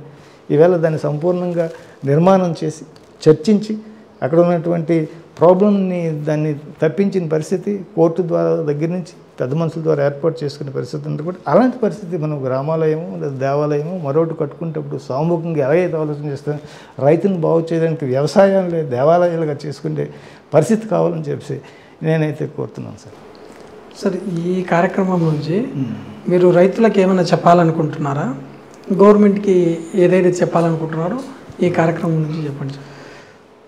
రైతులు నీటి వనరులు, నీటి లభ్యత, భూసార పరిస్థితుల్ని ఎంచుకొని నా భూమి ఏ రకమైనటువంటి పంటలకు అనుకూలం, ఏ రకమైన పంటలు పండిస్తే నేను నాకు దగ్గరలో మార్కెట్ చేసుకుంటున్నాను ఆలోచన అవగాహనతో చర్చలు ఏర్పాటు చేసుకుని సామాన్యులు ఉంటారు, చదువు లేని వాళ్ళు ఉంటారు, వాటిలందరూ కూడా కలుపుకునే పరిస్థితి పోవాలని పరిస్థితి ఉందండి.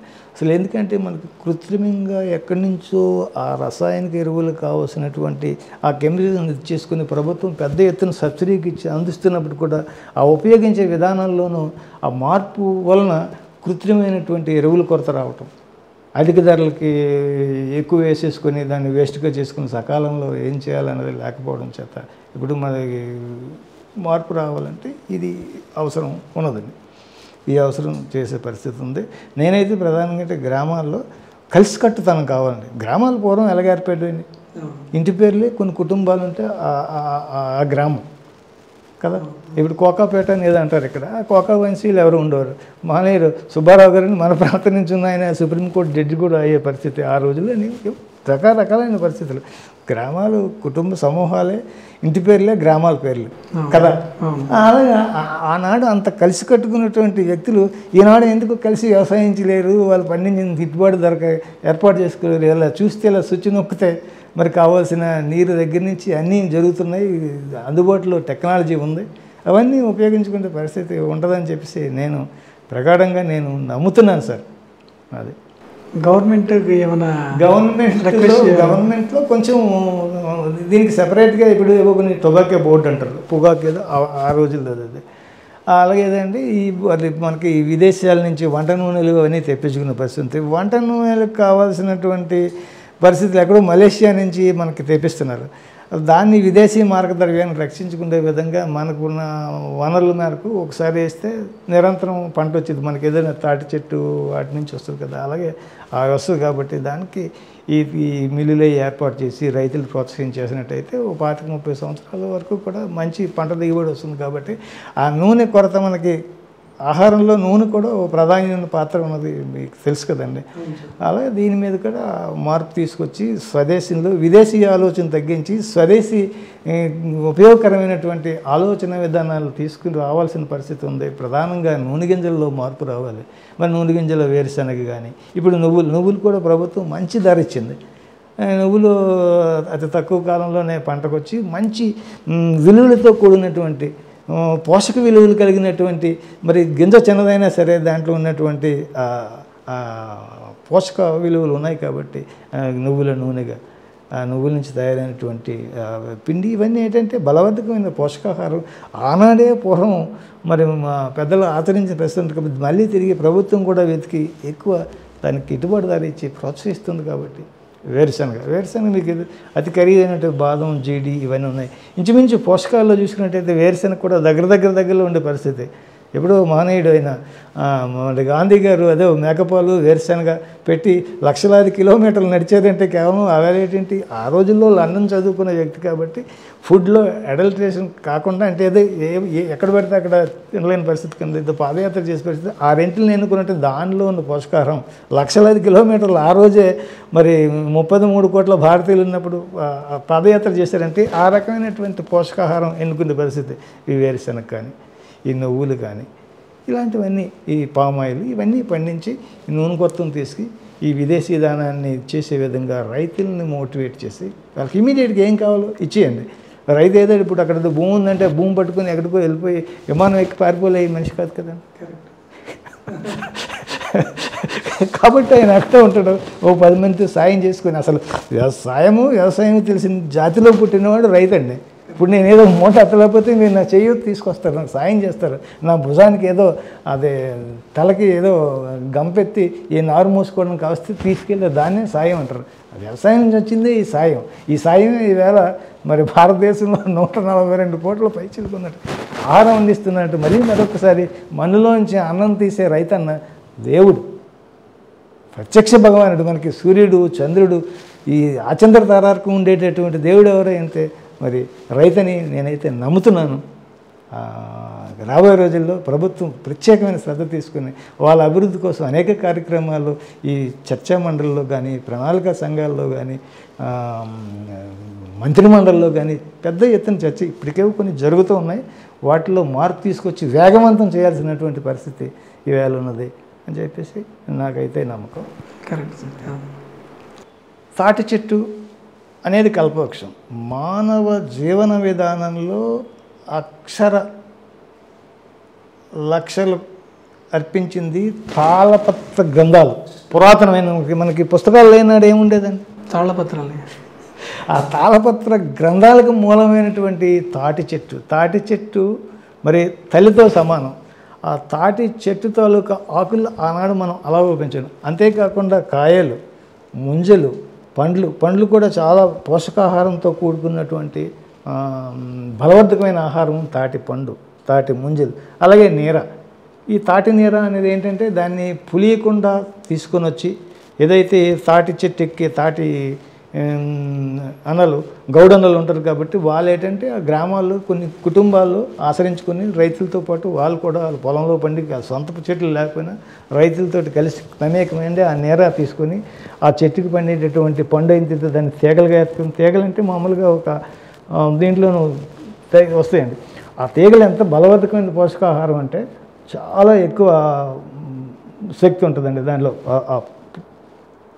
తీగలు తినే వ్యక్తులు పూర్వం అప్పుడు పొలాల్లో ఆహారం కొరత ఉన్న సమయాల్లోనూ ఈ తాటి చెట్ల నుంచి, తాటి పండ్ల నుంచి తాటి ఆహారం, తాటి నీర తినే పరిస్థితి ఉంది. కాబట్టి ఈవేళ మన రాష్ట్రంలో కూడా దాన్ని రక్షించుకోవాల్సిన పరిస్థితి ఉన్నది. ఎప్పటికీ తమిళనాడు కోట్లాది తాటి చెట్లను ఏర్పాటు చేసే పరిస్థితి ఉంది. అలాగే తెలంగాణలో కూడా ఈ ఇటీవల ఎన్ఆర్జీఎస్లు చెరువులు లోతు ఈ ఏటలు ఇట్లా గట్ల మీద అది వేస్తున్నారు. కాబట్టి 6-7 సంవత్సరాల కల్లా దానికి తాటి నీరతో పాటు తాటి పండ్లు, తాటి కాయలు ఇవన్నీ వస్తున్నాయి. అతికంటే ఎక్కువ విలువైనటువంటి ఎక్కువ ఉష్ణోగ్రతను తగ్గించే శక్తి తాటి కమ్మకు ఉంటుందండి. చల్లగా ఉంటుంది మీకు. ఇప్పుడు వేసవికి ఎంత ఖర్చు అవుతుందండి. అలాగే మానవాళ్ళు రైతులు పూర్వం పశువుల షెడ్లకి ఉండడానికి ఇల్లులకి టైంకి తాటి కమ్మలతోటి తాటి గోళాలతోటి ఉండే పరిస్థితి ఉంది. కాబట్టి తాటి చెట్లను కూడా రక్షించడానికి కేంద్ర ప్రభుత్వం అన్ని రాష్ట్రాల్లో విస్తృతంగా మరి తాటి టెంక ఉంటుందండి. దాన్ని ఏదంటే మొక్కలు నారుగా ఏర్పాటు చేసుకొని రైతులు ఉచితంగా ఇస్తే డబ్బు కూడా అక్కర్లేకుండా కలెక్ట్ చేసుకొని దాన్ని తాటి వనాలుగా పంచాయతీలో ఉన్నటువంటి పంచాయతీ భూములు ఉంటుంది, సెకం భూములు ఉంటాయి, వాటిల్లో కొంచెం పెంచి నారుని ఇచ్చేసి బోర్డర్స్గా ఉండే పరిస్థితి ఉన్నట్టయితే రక్షణ ఏదైతే భారతదేశంలో ఉన్న ఊరిని కన్నతల్లిని వదిలి దేశ రక్షణ కోసం సిపాయిలు ఎలాగైతే అక్కడ బోర్డర్స్లోనూ కష్టం పడి మనకు రక్షణ ఇస్తున్నారో గ్రామానికి ఈ తాటి చెట్లు కూడా అలాగే అనేక రకాలైన రక్షణ ఇచ్చే పరిస్థితి. తాటి కమ్మలు, తాటి పండ్లు, తాటి ముంజలు, తాటి నీర ఇవన్నీ ఇచ్చే పరిస్థితి. తాటితో బెల్లం కూడా తయారు చేస్తారు. తాటి బెల్లం కూడా అసలు తాటి బెల్లం అంటే మేము తమిళనాడులో చూడడం జరిగింది. ఇలాగ ఆంధ్రప్రదేశ్ రంపచోడవరం ఆ ప్రాంతంలో కూడా దాని మీద రీసెర్చ్ జరుగుతూ ఉంది. తాటి బెల్లం ఎట్లాంటిదంటే మనకి రక్తాన్ని తయారు చేసేటటువంటి అతి ముఖ్యమైనటువంటి పదార్థం, సేంద్రియ పదార్థం ఏమంటే ఈ తాటి బెల్లం. ఈ తాటి బెల్లం తయారు చేయడం కోసం ఏంటంటే చెట్ల నుంచి తీసుకొచ్చి మా ప్రాంతంలో కూడా చేస్తూ ఉన్నారు. అట్లేంటంటే పులియకుండా కిందకి దించిన వెంటనే ఒక స్టెయిన్లెస్ అంటే మామూలుగా ఈ పాత ఇనుములు కాకుండా కొంచెం ఖరీదైనటువంటి ఇనుపు కళాయిలను తీసుకుని వచ్చి దాన్ని మరిగించినట్టయితే ఏదైతే మనం పాలను కోవా తయారు చేయడం కోసం మనం తెచ్చుకుంటామో అలా చేసినట్టయితే చివరికి బెల్లంగా తయారయ్యే పరిస్థితి ఉంది. దాన్ని మనం ఉపయోగించుకున్నట్టయితే ఆరోగ్యానికి చాలా మంచిది. ఇటీవల దానిలో కూడా భౌగోళికమైన మార్పు వచ్చి ఈ తాటి బెల్లాన్ని తయారు చేసేటటువంటి పరిశ్రమలు విస్తృతంగా వస్తున్నాయి. ఏంటంటే అటేంటంటే కొంచెం అండా మాదిరిగా ఉండి దాంట్లోనూ ఇలా రీసెర్చ్ చేసి తిప్పుతూ ఉండి దాని మీద ఇది చేసిన తర్వాత బెల్లం వస్తే దాన్ని దాదాపుగా తాటి బెల్లం ఈ కలకండ కేజీ 1000 రూపాయలు ఎంతో మార్కెట్ ఉందండి. 1000 రూపాయలు మార్కెట్ ఉన్నది, ఇది ఏముందండి? అంత లేదు కదా. మామూలు బెల్లం అవి పంచదార పరిస్థితి ఏంటండి? పోషక విలువ అతి ఎక్కువ ఉంది కాబట్టి అందులో సేంద్రియం. తాటికి ఏ రకమైన ఎరువులు దేశంలో ఎక్కడ కూడా ఏ ప్రాంతంలో వాడరు కాబట్టి ఈ పరిస్థితుల్లో తాటి బెల్లాన్ని కూడా తయారు చేసుకుని ఏర్పాటు చేయాల్సిన పరిస్థితి ఉన్నది.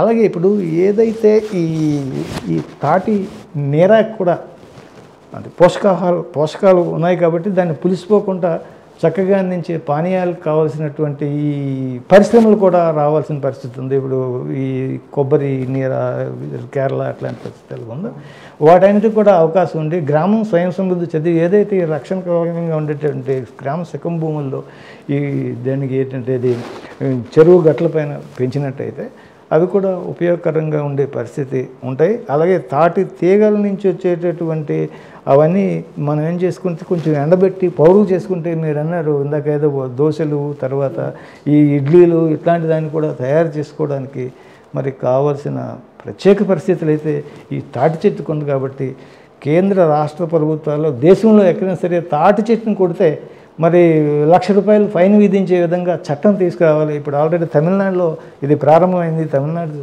చేసే పరిస్థితి ఉంది కాబట్టి మన ఆంధ్రప్రదేశ్ మిగిలిన అన్ని ప్రాంతాల్లో కూడా ఈ తాటి చెట్టును కొట్టనివ్వకుండా తాటి చెట్టు రవాణా జరగనివ్వకుండా చూసే పరిస్థితి ఉంది. ఇప్పుడు పూర్వంలాగా ఏదో ఇల్లు కట్టుకోవడానికి ఫార్మ్స్ సెటిల్ వేసుకోవడానికి వాటికి తాటిని వాడకుండా అతి తక్కువ మెటీరియల్ కలిగినటువంటి ఇవన్నీ ఇటుకలు ఇవన్నీ ఉన్నాయి కాబట్టి దానివల్ల నష్టమేం లేదు కాబట్టి తాటిని రవాణా నిషేధించాలి. ఫారెస్ట్ అధికారులకి తర్వాత రైస్ మిల్ ఇదేదే కర్రల మిల్లుల వాళ్ళకి కూడా ఒక ప్రత్యేకమైన తాకీదు పరిచి మరి తాటి చెట్టుని కొట్టినట్టయితే మరి శిక్ష విధించే విధంగా మనం దీని చట్టం జీవో తీసుకురావాలని నేను అభ్యర్థిస్తున్నాను. ఈ తాటిపైన తమిళనాడు చూశాను, అలాగే మా దీని దగ్గర ఏదో అది రంపచోడవరం ఏజెన్సీ ఐటీడీఏ రంపచోడవరంలో కూడా పెద్ద ఎత్తున సైంటిస్టులు వాళ్ళు రీసెర్చ్ చేస్తున్నారు కాబట్టి ఈ కల్తీ లేనటువంటి మంచి పోషకాహారంగా తాటి తీగల తాలూకా పౌడర్ గతంలో ఈ కోవిడ్కి ముందు ఈ లండన్ నుంచి 3 టన్స్ ఏదో పిండి కావాలని ఆర్డర్ కూడా మరి రావడం జరిగింది. తర్వాత ఏదో మార్పు వచ్చింది. సో మన ఆంధ్రప్రదేశ్లో కూడా తాటి చెట్లను కొడితే తాటి చెట్లని ఈ ఎన్ఆర్జీఎస్ చెరువు గట్ల పైన ఈ పంచాయతీ మిగులు భూముల్లోనూ వాటిని పెంచాలి. వాటిని పెంచినట్టయితే మనకి చాలా ఇది మనకి ఇప్పుడు ఉంది భౌగోళిక పరిస్థితి. మీరు పైన బాగా హీట్ వస్తుంది. ఆ హీట్కి వేసుకోవాలంటే ఈ తాటికమ్మలు అప్పటికప్పుడు పచ్చిగా ఉన్న తాటికమ్మలు తీసుకుని చేసినట్టయితే ఆ నెల మనకి మే ఏప్రిల్ ఎండలు తాకిది కూల్ చేసే పరిస్థితి ఇటువంటి ఈ రూఫ్ టాప్స్లో కూడా మేడ మీద కూడా వేసుకున్నట్టయితే చల్లదనం ఇచ్చే పరిస్థితి ఉంది. ఇదైతే పూర్వం మనకి తాటి ఆకుల ఇళ్లలో ఉండేవాళ్ళం కాబట్టి ఆ చల్లదనం మళ్ళీ రాబోయే రోజుల్లో వస్తుంది. ప్రత్యేకమైన మార్పు వచ్చి ఆ తాటి కమ్మకు కూడా విలువ వచ్చే పరిస్థితి ఉంది. ఆ 2-3 నెలలు దాన్ని ఆ ఎండాకాలంలో ఉపయోగించుకుంటూ తర్వాత భౌగోళికంగా అది ఏ రకమైన పర్యావరణానికి హాని కలగదు. ఇమీడియట్గా మట్టిలో కలిసిపోయే పదార్థమే కాబట్టి తాటికి ప్రాధాన్యత ఉంటుంది. డెఫినెట్గా దాని మీద శ్రద్ధ తీసుకోవాలని చెప్పేసి నేను కోరుతూ మరి తాటి చెట్టు కొడితే శిక్ష విధించే విధంగా చట్టం తీసుకురావాలని నేను కోరుతున్నాను. థ్యాంక్ యూ సార్, ఇంత మంచి ఇన్ఫర్మేషన్ ఇచ్చినందుకు థ్యాంక్ యూ.